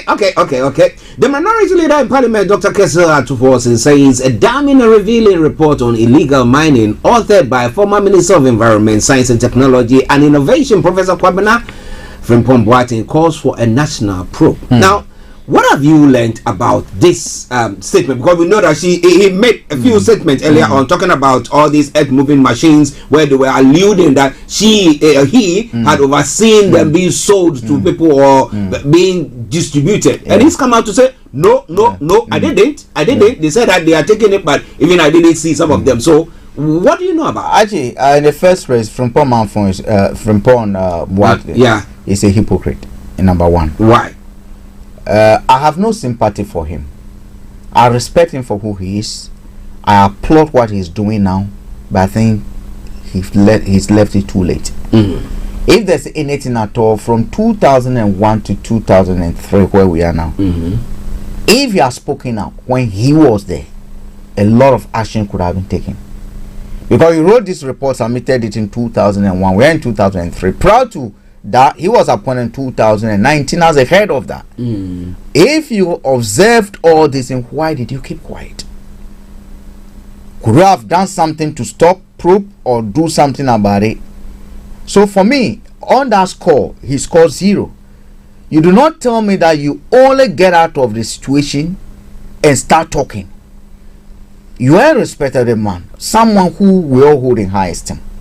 Like he said, what he's done for Ghana, actually some of us take millions of years to that contribution. He was in Germany, left whatever he was doing, went and spearheaded the establishment of the cardio center. In my view, even it was a wrong decision for him to accept that, even accept to go into politics. He could have stayed at the cardio center, nurture that place. I mean, we do have Dr. Tanko and others who are doing brilliantly over there. But Frimpong Mansell could have gone and even get an NGO to spearhead the opening of more of the cardio centers across and be a mentor to a lot of doctors that are coming up. That's the role, for me, I think he should have done. He went to politics, saw his sons, messed up, and now he's now fighting his own people from the same side. But don't you think that this paints a picture of what is happening, that the individuals who have been positioned in those places, they are not the ones controlling whatever they are doing. There are some big that tells me that again tells me that's why I call him a hypocrite. Because Archie, what he's saying now for me is good for Ghana, because I think we're beginning to know how the presidency is now being used as a tool, because we've actually voted for a president to safeguard our lives. We now understand that even the killing of Major Mahama was spearheaded by people who were instructed directly from the Jubilee House, Captain Koda. We also now understand that the joint investigation, when we saw military people rampaging and beating the other soldiers and other things, was again authorized by Captain Koda and Gabi from the Jubilee House.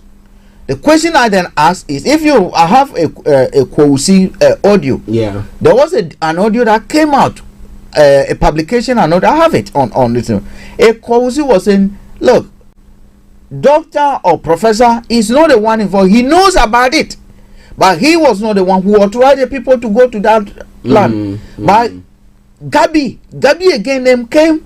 So the question I ask is, why all this while? Professor has not spoken up. Is it because he was waiting for the president to act? Because do not forget, the president promised us that he is prepared to put his presidency on the line for this. If a report was given to the president from 2001, how come to date until the document leaked into public domain?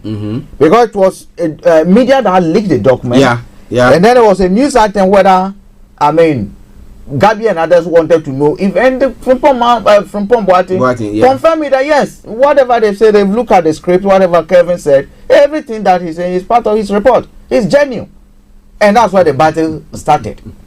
Now, what is coming out of the battle now? We know that the information minister is also involved in Galamsey. Oh wow! Yes, involved in Galamsey. Actually, for me, Ghana, the presidency is a crime scene. Now we're going to be running out pretty soon. But do you think that let's say we go for an election and then we have President Mahama coming in, because it all started. The Galamsey was there, and I remember the current president, campaigning on that, saying that I'm going to sort that out, the blah blah blah, promising all sorts, and then now we see this. Now, do you think that if Mahama comes back or whoever, can they do anything different? Can they probe this? Can they bring these people to justice? What can they do? We can't stop Galamsey entirely. What we can do, in my view, is to be able to train these people to mine very reasonably and sustainably. There's nothing wrong mining, but it's how you mine and what you do after the mining. Yeah. On Monday, we had a seminar where we have Professor Mafo, who has been an environmentalist, work on this galamsey. I think shocking stuff. He's been in the field for over 45 years. Be a UN consultant on environment and other stuff. Archie, the videos that you see, the pictures that you see, you cry for Ghana. What I think can be done is, in my view, let's train the people how to mine sustainably. Let's train them how to mine without polluting water, because it is done globally. Yeah. Actually, today, Silicon Valley that we talk of, Silicon Valley. Do you know Silicon Valley started as a gold rush area? Right? It was a gold rush. This and when people ride their gold and other and then transform. That's why the Stanford University and others came. Today we have is one of the tech giants. So can we do similar thing in the gold hubs? Can we put a policy that, look, we allow you to mine, even if you don't have equipment, the equipment that are needed, we'll give them to you to mine. All these are called committed, not things that will go to the party boys, but managed properly. Look, if you make £100 out of this, there's an insurance policy that you have to buy, and 10% of your revenue go to that insurance policy against any death that happens. We're also going to take 25% of your proceed and keep it in a holding account.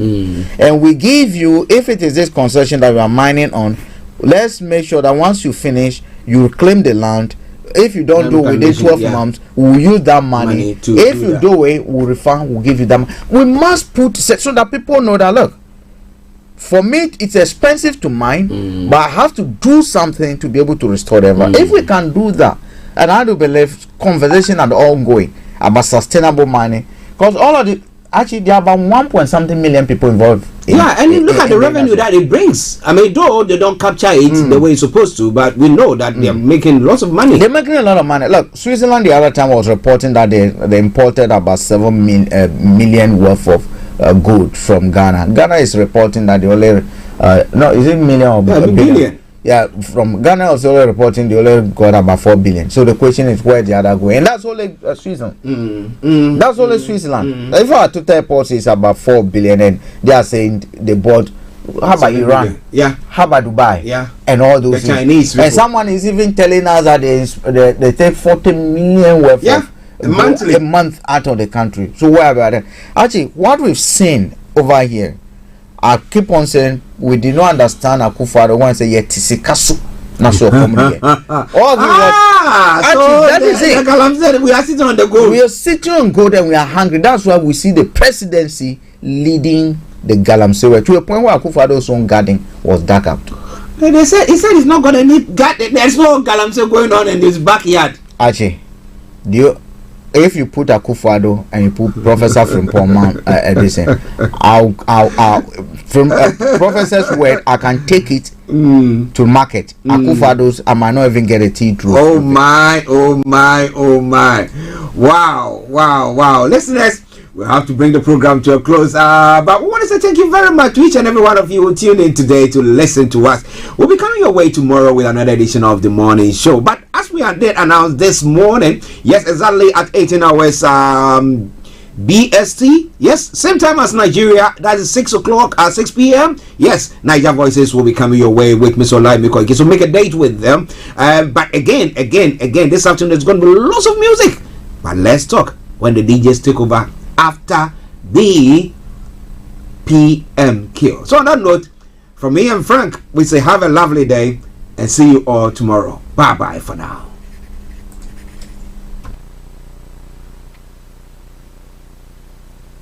In next Thursday's local elections, and I think that Keir Starmer's job will be to try and present the Labour Party as being one that will stand up for public services, that will engender some recovery. Prime Minister is on his feet.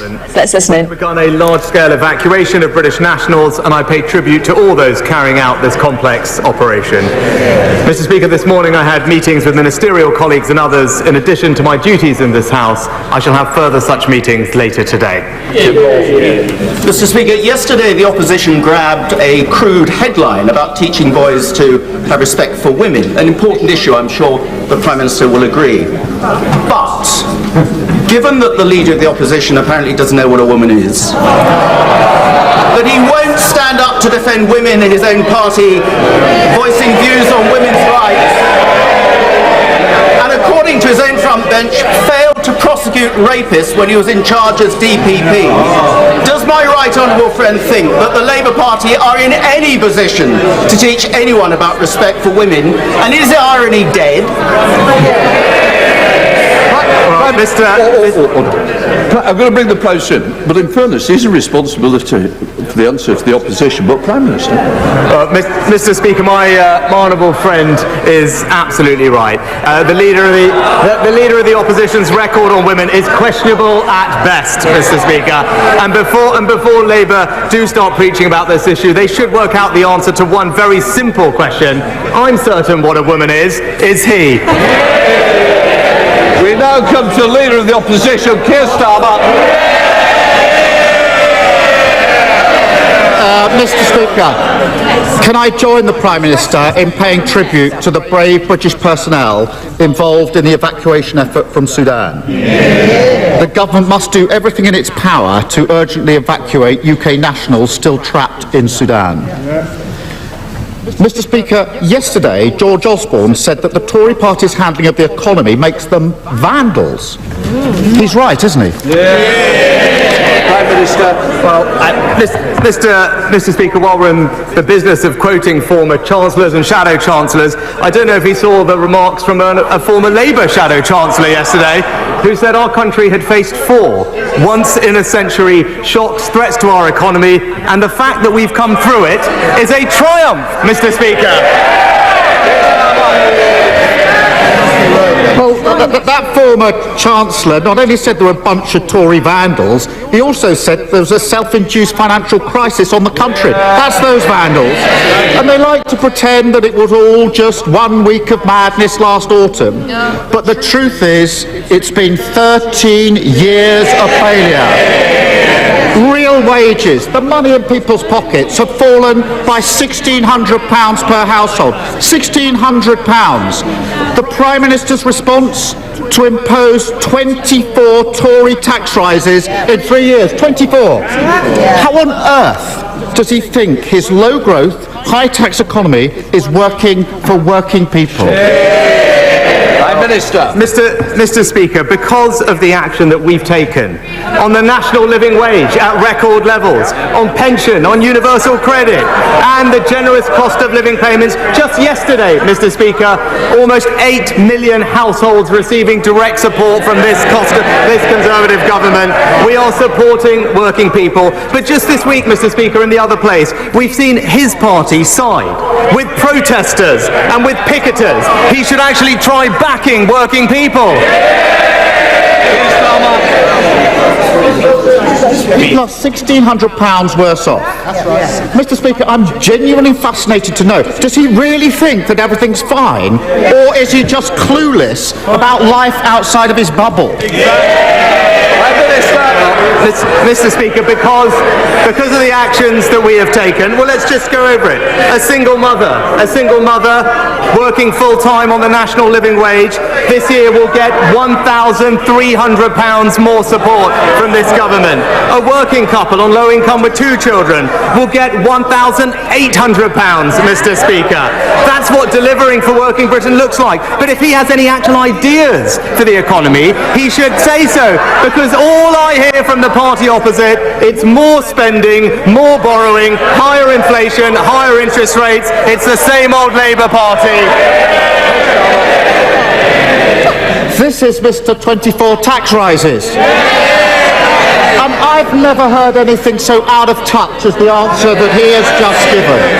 And it's not just his refusal to take any responsibility for the damage they've done, the crashed economy, the hit to living standards. It's also he refuses to take the action that's needed. He could stop the handouts he's giving to oil and gas giants. He could scrap his beloved non-dom status. he could put that money back in the hands of working people and get the NHS back on its feet. That's what a Labour government would do. Why doesn't he?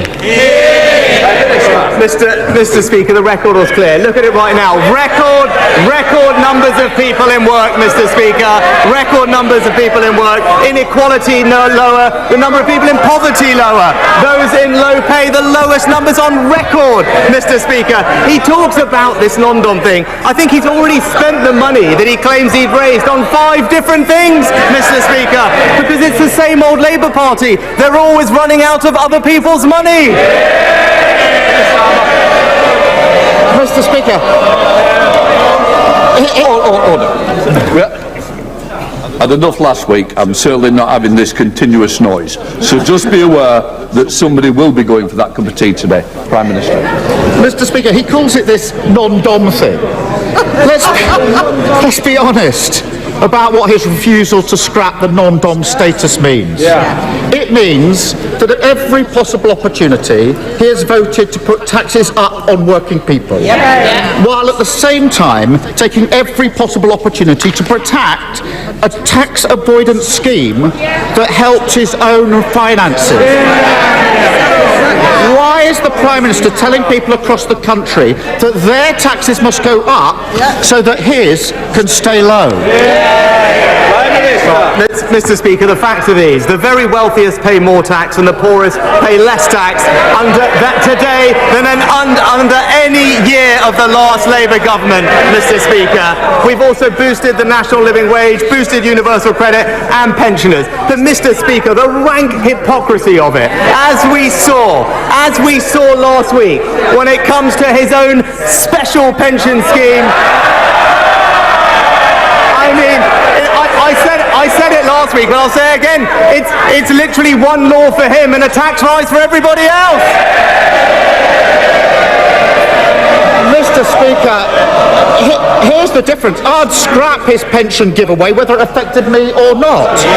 He refuses to scrap the non-dom status that benefits him and his family. I can see why he's attracted to this non-dom thing. This Prime Minister is so removed from the country that he boasted that he didn't know a single working class person. So insulated from reality that he proudly told a Tory garden party how he'd moved money from poor areas and handed it to rich ones. So out of touch that he looks at a petrol pump and a debit card like they've just arrived from Mars.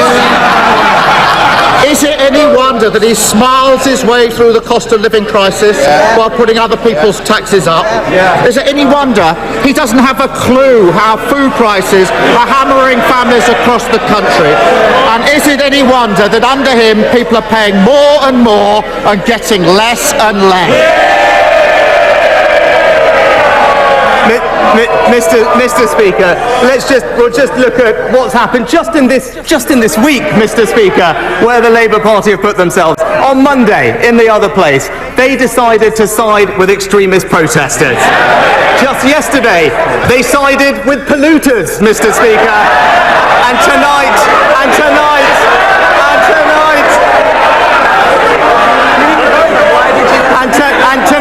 And tonight, we will see them siding with the people smugglers, Mr. Speaker. I tell you this, whilst we're in the business of sending back the 1,000th illegal migrant from Albania, Mr. Speaker, we're delivering cost of living payments to millions of households. Just yesterday and today, we've announced we put 20,000 more police officers on the street, Mr. Speaker.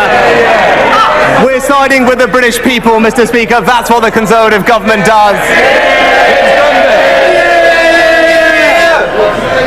Thank you, Mr. Speaker. 60 years ago, Goulburn Urban District Council wrote to the government about the urgent need for a bypass for my constituency of Lee. 40 years ago, the central section of that bypass, the Atherley Way, was constructed, but to this day the bypass remains unfinished, leading to daily gridlock in some areas of the community. Will the Prime Minister support my proposals to complete the Atherley Way, and will he meet with me to discuss this further so we can get Lee moving again? Mr. Speaker, I commend my honourable friend's campaigning on this issue, and I know there have been a number of proposals for road improvements in his area. He will know that it's for the local highways authority to develop those plans, but I know a meeting is planned in June to move proposals forward, and I know he will take his energy and enthusiasm for his campaign to that meeting, and I wish him well. We come to SNP spokesperson Stephen Leader. Thank you, Mr. Speaker. Can I ask the Prime Minister to outline the safe and legal route available to a child refugee seeking to flee Sudan and come to the United Kingdom? Well, Mr. Speaker, as I outlined earlier, our priority in Sudan, first and foremost, was to evacuate our diplomats and their families, which I'm very pleased. We were one of the first countries to be able to do, Mr. Speaker. And since yesterday, we've been conducting a large-scale evacuation of British nationals. We have some of the largest numbers of British nationals on the ground, and rightly, and I'm sure the whole House will agree with me, that it is reasonable, legal and fair to prioritise those most vulnerable families, particularly those with elderly people in them, medical conditions, but also children, Mr. Speaker. That's what we're in the process of doing, and I pay tribute to all those who are making it possible. Leader of the SNP. But Mr. Speaker, to be clear, and I think everyone in the House is aware of this, children in Sudan are already dying. Now, whether it's a Tory slogan to stop the boats or a Labour slogan to stop small boats, we need some more humanity in this debate, rather than the race to the bottom which we see here today. So can I ask the Prime Minister, now that he has confirmed that there is no safe and legal route, will he therefore confirm that it would be his government's intention to detain and deport a child refugee who flees Sudan and comes to the United Kingdom? Mr. Speaker, in fact, because of the efforts of our aid teams, we've invested almost £250 million in humanitarian support in Sudan over the past 5 years. And Mr. Speaker, the honourable gentleman does it always, but actually this country has a proud record of compassionately supporting those who need our assistance. Just over the last few years, we have welcomed almost 500,000 vulnerable people to our country, including many children, and it's that compassion that we want to make sure we continue, Mr. Speaker, which is why it's precisely right that we make sure that our system is not exploited by those coming here illegally, and that's what our bill will deliver. Dr. Luke Evans. Mr. Speaker, the Lib Dem run Hinckley and Bosworth Borough Council don't have an up-to-date local plan. So that every day that goes past we have speculative housing applications that put pressure on the infrastructure like GP surgery, schools and roads. Now locally, the Lib Dems say it's the 300,000 housing target the government has, yet the Lib Dems have a target of 380,000 housing. So will the Prime Minister change the law to ensure that communities like Burbage, Barwell, Markfield and Market Bosworth get the infrastructure and protection they need for the houses that we need? Prime Minister. Well, Mr. Speaker, my honourable friend is right to point out the hypocrisy of the local Liberal Democrats on this issue. And he's right to highlight this issue locally, because the new infrastructure levy does give local areas the power to deliver the local infrastructure that he supports and wants for his area. But also, he's absolutely right to point out the importance of a local plan, because it is precisely that having a local plan is what gives communities the power to ensure that development in their area is happening in the way that they want it to, and the council is failing in its duty to do that for its communities by not putting forward that local plan. Ms. Savile Roberts. Well, incredibly, any traveller wanting to go by train from North to South Wales has to go via England. Linking Wales north to south would cost £2 billion. Now the PM talks about running away with other people's money, but his government is depriving Wales to the tune of £6 billion by ruling that North-South England rail links like HS2 somehow benefit Wales. Will he plead guilty to the Great Welsh Train Robbery? Mr. Speaker, as the honourable lady knows how transport matters are handled in Wales, and what I would say to her is that we do always want to work cooperatively with the Welsh Government, see where we can deliver jointly for people in Wales. We're actually investing record sums in communities up and down Wales through the Levelling Up Fund and the Community Ownership Fund. We're happy to continue those conversations. Many of those are transportation projects, and I think hopefully she'll join me in saying what the people of Wales do not need is the Labour Welsh Government's plan to ban all building of new roads. Harriet Baldwin. Thank you, Mr. Speaker. Will the Prime Minister back our local plans to reopen our much-loved Malvern Hills College? And does he agree that Warwickshire College Group should negotiate the sale in good faith and not resort to using public money to sue our district council? Prime Minister. Well, Mr. Speaker, I thank my honourable friend for raising this issue. I, of course, recognise the valuable work that all colleges do in meeting local skills need, and very much welcome local community groups working together to address gaps in the way that her local area is doing. My understanding is that my honourable friend, the Education Secretary, is in discussion with the college, and I know that my honourable friend will continue making representations to her. Fabian Hamilton. Mr. Speaker, my constituent Ian Greenwood tragically lost his 12-year-old daughter in a road traffic collision that should never have happened. Ian's now campaigning for Leeds Vision Zero, which aims to end road deaths and serious injuries by 2040. We really have to make our roads much safer. So will the Prime Minister commit to giving local authorities sufficient funding in order to ensure that these vehicle collisions can never take a young life again? Minister. Well, Mr. Speaker, I'm incredibly sorry to hear about the tragic loss of Ian's daughter. Of course, we should do everything we can to improve road safety. I know actually at the moment that we are doing an enormous amount and the statistics show that it's improving, but we're always happy to look at where we can do more, and I know the Transport Secretary will look into the suggestions raised by the Honourable Gentleman. Roberts. Mr. Speaker, the village of Northup Hall in my constituency has about 1,000 residents. Last year, Northup Hall Hotel on the edge of the village was bought, and there are now proposals to house 400 single male migrants in the building and in shipping containers stacked around the grounds. The village has one small shop, no transport links, and a health board in complete meltdown. Can the Prime Minister facilitate a meeting for myself and some local residents with the Home Secretary to hear the concerns of the local residents who are worried that the government just isn't listening to them? Mr. Speaker, the Honourable Gentleman raises exactly why we need to take action, because it's not right that our local hotels in all our communities are being used to such a degree to house illegal asylum seekers, not least because it's costing the British taxpayer something like £5.5 or £6 million a day. We want to put an end to that, and that's why we're bringing forward legislation that will enable us to swiftly detain and send back those who should not be here, but I will make sure that he gets a meeting with the Immigration Minister as he needs. Terry McCarthy. Trussell Trust figures out today show that their food banks gave out a record number of meals over the past year. It's nearly 3 million meals, 1 million of which went to children.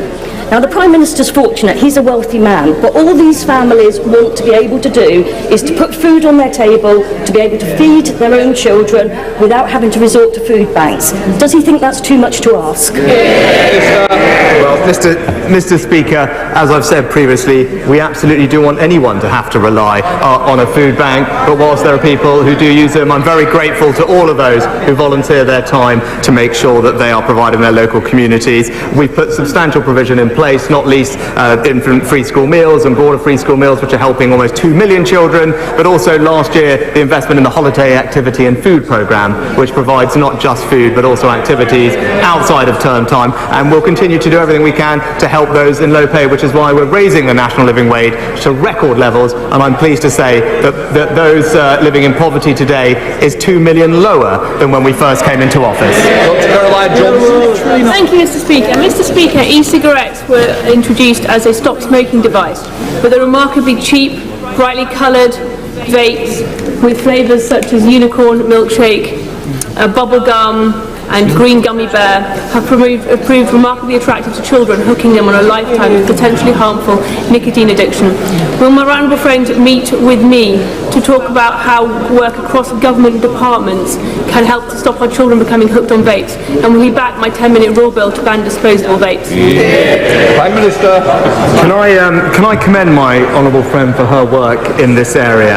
I absolutely recognise the concern that she raises, both on the environmental impact of disposable vapes, but also their appeal to children. DHSC have announced a call for evidence to look at reducing youth vaping, including vape appearance, flavours and marketing. We've also been clear that all electrical waste should be disposed of properly, and DEFRA are looking actively at what changes in legislation might be needed to ensure that the vaping sector foots the bill for the collection and treatment of their used products. Vicky Foxcroft. Thank you, Mr. Speaker. As we celebrate the lives of Lily Savage and Dame Edna Everidge, Turning Point UK are planning to protest at a drag storytime event in my constituency on Saturday for the third time this year. These events are friendly, inclusive opportunities for children to hear a story and learn about equality. Turning Point UK members, by contrast, seek to intimidate our young people. They share misleading images on social media, implying the events are inappropriate. So will the Prime Minister condemn Turning Point UK's attempts to spread hatred and division in my constituency and across the country? Well, Mr. Speaker, I'm not aware of the specific allegations the Honourable Lady brings to light, but in general, we should treat everybody with respect and understanding and compassion, Mr. Speaker, and people should be allowed to gather and associate freely within the bounds of the law and but when it comes to children, as we've said, it's important that the material that children are exposed to in classrooms is sensitive and age appropriate, and that's why we're reviewing the RHSE guidance currently. James Morris. Thank you, Mr. Speaker. This year marks the 400th anniversary of the publication of Shakespeare's first folio, and his plays are not only a central part of our national culture, but many people around the world see them as a beacon of hope in darkest times. I recently met with Professor Natalia Tokrut, the director of the Shakespeare Institute in Ukraine, who told stories of actors, directors and scholars putting on Shakespeare plays in air raid shelters in Ukraine as an act of defiance against Russian aggression and bombs. So would the Prime Minister agree with me that, notwithstanding the sound and fury of domestic politics, that in Shakespeare's works we have a force for freedom in a world often dominated by the brutality and tyranny of oppressive regimes? Can I join my honourable friend in his comments? And coincidentally, one of the first gifts that I gave President Zelensky was an old copy of Henry V. And so I think his comments are well made. And that's why we're training and arming the Ukrainian forces with the equipment they need to push back Russian forces. And we know, and I know the whole House will join me in saying, that the people of Ukraine's incredible strength and inspiring bravery will ultimately defeat tyranny. Thank you, Mr. Speaker. This month marks 23 years since the passing of the late great Bernie Grant, a former member of this House and the founder of the UK reparations movement in the UK. In his last Prime Minister's questions before his death, he asked for an apology to the people of African descent, living and dead, for our country's role in slavery and colonialism. But since then, Prime Ministers and heads of state have only ever expressed sorrow or deep regret. These are not sentiments that are befitting one of the greatest atrocities in human history. And there's been no acknowledgement of the wealth that has been amassed, or the fact that our country took out the largest loan it ever has to pay off the slave owners and not the enslaved. So I want to ask the Prime Minister today if he will do what Bernie Grant asked all those years ago, what I have asked and what countless others have asked since, and offer a full and meaningful apology for our country's role in slavery and colonialism, and commit to reparatory justice. No, Mr. Speaker. What I think our focus should now be on doing is, of course, understanding our history in all its parts, not running away from it, but right now making sure that we have a society which is inclusive and tolerant of people from all backgrounds. That's something that we on this House, our side of the House, are committed to doing and will continue to deliver, but trying to unpick our history is not the right way forward, and it's not something that we will focus our energies on. Thank you, Mr. Speaker. Mr. Speaker, the Prime Minister will recall his visit to Rugby to see our great work in delivering new homes, and the new community of Holton where 1,000 of 6,000 homes are occupied. But regrettably, urgent care services at our local hospital of St Cross are not keeping pace with this growth. And as a consequence, 80,000 of my constituents now live more than 50 minutes drive from a major A&E unit. May I therefore invite the Prime Minister to return to Rugby to see for himself the need to upgrade our emergency care provision. Prime Minister. Mr. Speaker, it's absolutely vital that people can access the NHS services they need, particularly emergency care, and that's why we're investing an extra £1 billion, a dedicated funding to support urgent emergency care services. My honourable friend will know that the specific provision is a matter for local NHS commissioners and providers, because plans for those things need to be developed locally and take into account the expanding needs of local populations. And I know that my honourable friend will continue to engage with his local NHS trust to ensure the views of his constituents and communities are well known and adequately provided for. Angela Crowell. Thank you, Mr. Speaker. Prime Minister, every day I meet with constituents struggling to make ends meet, food banks barely managing to meet the demands, households and businesses up and down this country struggling to meet their energy bills. Yet the Bank of England has already announced that it is likely to increase interest rates once again, which will affect the poorest most and hike up mortgage rates once again. Does the Prime Minister, after 13 years of Conservatives government, agree with the Bank of England's chief economist that the poorest should just accept being poorer? Mr. Speaker, we're doing an enormous amount to support those who most need our help with the cost of living and some of the pressures, particularly on energy bills, that they face. That's why we made a decision to tax the windfall profits of energy companies and use that money to help pay around half of a typical family's energy bill. That is support worth £1,500. It applies across the United Kingdom. And on top of that, there are direct payments going to the most vulnerable families in our society. Just yesterday, the first of those payments was put out, £300, the first of 3 payments, and that went to 1 in 3 households, Mr. Speaker, including many in Scotland. And that is our Conservative government delivering for the people of Scotland and making sure they have the help they need to manage some of the pressures that they're facing. Robert Goodwill. In Yorkshire, we say you should judge a person by the company that they keep. So what would the Prime Minister's view of an individual who can not only bear to spend more than 10 minutes in the presence of Vladimir Putin, but refers to him as a dear friend? Prime Minister.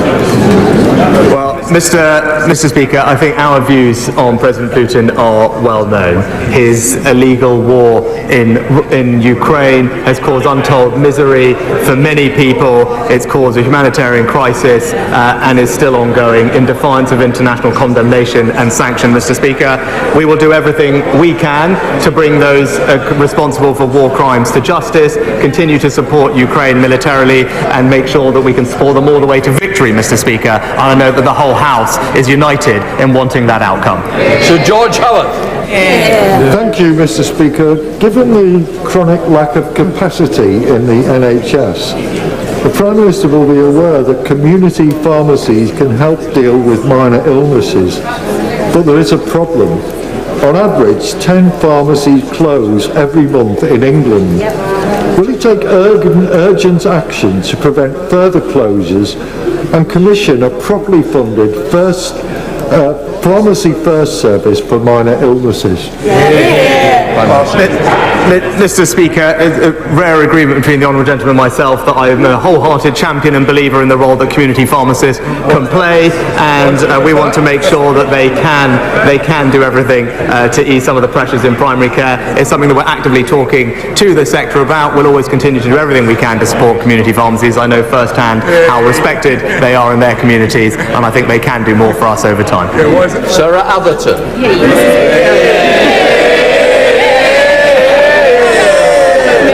Okay, Mr. Speaker, after a 15-year break, Wrexham Association Football Club is back in the English football. Will the Prime Minister join me in congratulating everyone at the club, including the loyal supporters and the owners, Ryan Reynolds and Rob McElhenney? And does he agree that Wrexham is no longer a neglected place, but quickly becoming a jewel in the crown of the United Kingdom?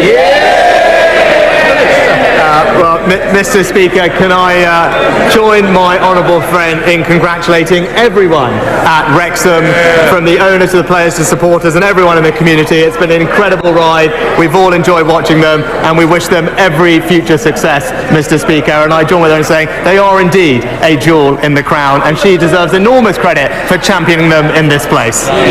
Peter Grant. Thank you, Mr. Speaker. After an investigation ordered by the Prime Minister himself, a senior Conservative MP was found guilty of bullying, found guilty of behaviour that was persistently aggressive and intimidating. The MP in question then attempted to blame his victims, and a whole string of Conservative MPs queued up to defend him, suggesting that his conduct was not only acceptable but was actually good management practice. What does it say about the Prime Minister's own values that he has done nothing to distance himself from those comments? Prime Minister. Mr. Speaker, when formal complaints were made, I rightly initiated an independent investigation, and as soon as it reported, action was taken. That's the right thing to do, to follow due process and then let the process play out, Mr. Speaker. But I do think it is somewhat odd to be getting lectures on values right now from the SNP. That completes Prime Minister's questions. Those please leave. It certainly does complete it. That was Prime Minister's questions. Let's bring in our Deputy Political Editor, Sam Coates, who's with me in the studio. Sam, what did you make of it? Once again, Keir Starmer pushing on cost of living, pushing on the fact that Rishi Sunak seems to be living in a bubble of his own. B minus, to be honest. Look, must try harder. Please, you've got a week. Lots of sort of well-worn, quite faded favourites, I thought, for this penultimate Prime Minister's questions before the local elections. Labour accused the Tories of being out of touch. They used the non-dom attack on Rishi Sunak to make him look like he's not an atypical person in society, one rule for them, another for everybody else. The Tories suggested that Labour were the party of tax and spend in hoc to vested interests. I think it was the exchange at the beginning.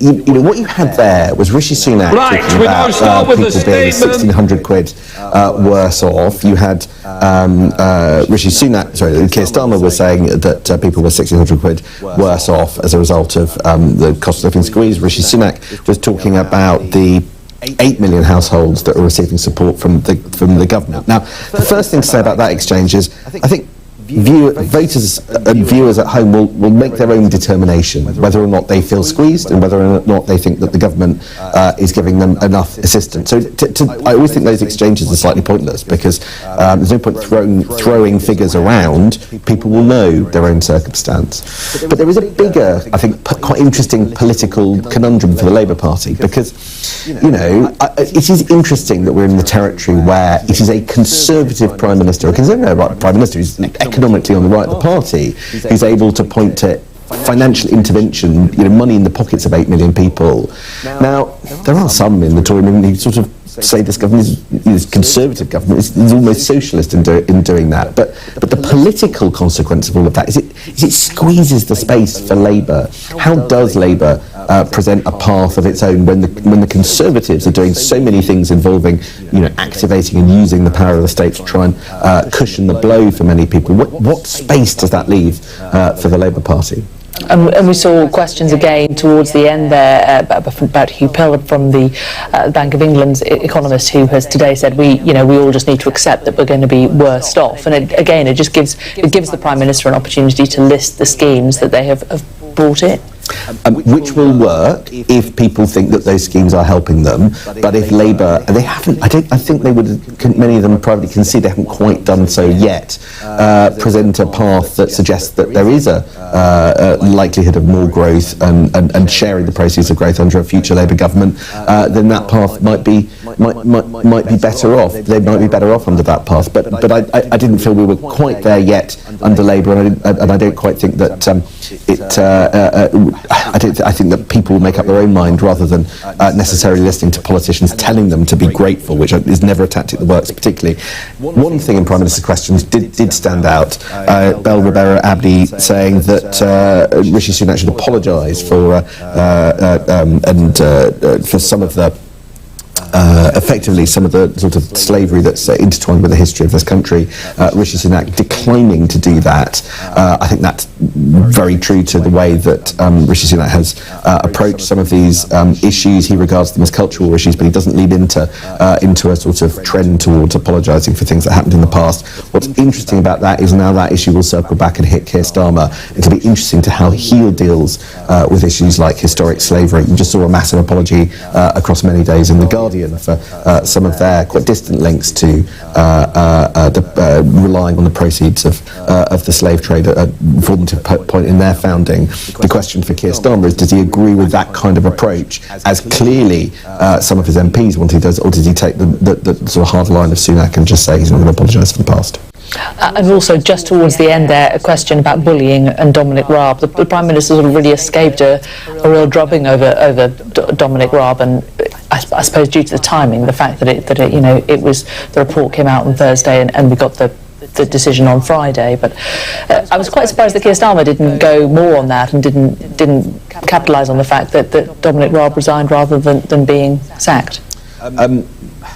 I think Keir Starmer has local election strategists whispering in his ear about what would be most relevant to people on the doorstep.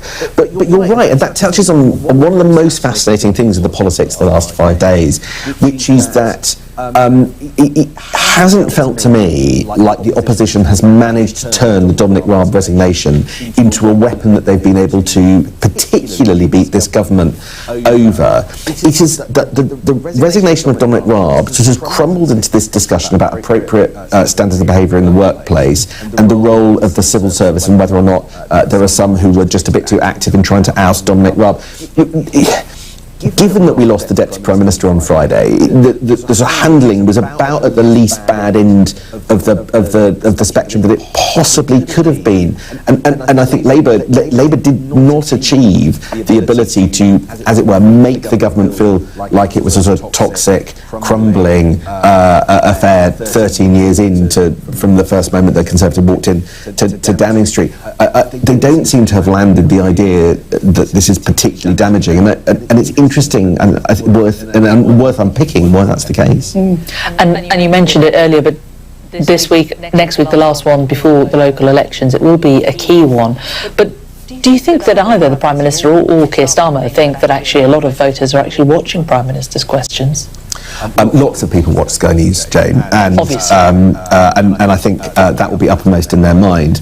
I think the way that Prime Minister's questions has evolved, though, is really interesting. And you actually saw it in that PMQs. What happens is you'll see an MP pop up, ask about something local, something to do with their local council, and the Prime Minister reply. That is a strategy designed for micro-local campaigning. It goes on social media and it shows MPs and members of the party sticking up for a bit. So for those of those people sadly are not watching right now, the modern media era and the modern social media era means that actually Prime Minister's questions is now sliced and diced in order to reinforce messages. And I do think that people will be looking for read acrosses, even though it's hard to make after next Thursday's local elections. They're just local elections in England. The question is, does it look like Labour has the momentum? And I think that's the prism through which we'll all be analysing results overnight on Thursday and through Friday. And so they're actually pretty key. Okay, Sam, always a pleasure. Thanks very much. Well, we talked about it there. The Bank of England's chief economist has said that people need to accept that they are now poorer. In an interview this morning, Hugh Pill warned inflation would remain high as workers respond to bigger bills by asking for higher wages. Sky's Ian King spoke to Pret A Manger chief executive about Mr Pill's comments. Well, I think, from Pret's perspective, we're focused on two things. Number one is giving our teams the right pay to ensure they are looked after during these challenging environments. And I think if that inflation is high, we will continue to look after our people and ensure that our people can live the lives that they deserve to live. And I think the other focus will be ensuring we've got great value for our customers. So obviously the government and Bank of England are accountable for looking after their inflation, but from our perspective, our people and our customers is what we will continue to look after. And over the last year, we've given our staff almost a 20% increase, and I wouldn't be surprised if we're having to come back this year and do that again if inflation stays where it is. The leading Russian opposition politician Alexei Navalny has been seen in public for the first time since he was reported to be critically ill following a suspected poisoning 2 weeks ago. Our Moscow correspondent Anna Magnay has the details. He was at a court appearance in Moscow that was closed pretty shortly after he was beamed in via video link. It's a technical hearing where the prosecution or investigators want to limit the amount of time that Alexei Navalny will be allowed to look at 700 pages worth of documents which are being used as the sort of substance of the extremism case against him, which could see him jailed for another 30 years. And he announced today also that there is a separate terrorism case that is being opened, that has been opened against him. It was interesting to see those pictures because, as you say, 2 weeks ago his team said that they were worried that he was being slowly poisoned in jail because he was suffering severe stomach pains. To be honest, we've seen him a lot of times via video link over the past couple of years since he was jailed in 2021, and he's looked thinner before. He spends a lot of his time in solitary confinement. It is very difficult to be sure that he's getting the kind of food that he needs. Whether he is being poisoned or whether he isn't, he's not getting the medical assistance that his team or his family would want him to be getting. There was a petition from doctors within Russia earlier this year to try and make sure that he got the kind of care and medical requirements that he needed. But it is what it is. The authorities do not want Alexei Navalny to be outside of prison. They are laying more charges against him. We also have a case opened today on charges of discrediting the armed forces against another high-profile opposition figure here in Russia, Yevgeny Roizman. It just gives you an indication, if you needed one, of the nature of the regime and which way it's going. The Scottish Government has announced significant reforms to the jury system in criminal trials. A series of proposals published as part of the Victims, Witnesses and Justice Reform Bill include scrapping the option of a not proven verdict. A pilot will also take place, allowing cases of rape and attempted rape to be tried by a judge without a jury. The reforms would also cut jury numbers from 15 jurors to 12. But the majority required for conviction will increase to at least 2/3 to ensure fairness and balance.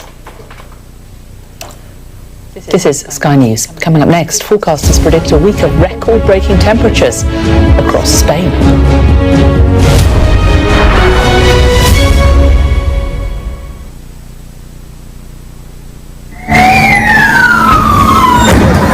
They push the protesters further back here. There's around 200 or 300 still remaining. I'm Dan Whitehead and I'm Sky News' West of England correspondent. Hi guys, this is your friend Urush from SendWave. SendWave is a money transfer app that is used by people all over the world to send money to their loved ones in Africa. With SendWave, you can send money to Ghana, Nigeria, Kenya, Uganda and Tanzania.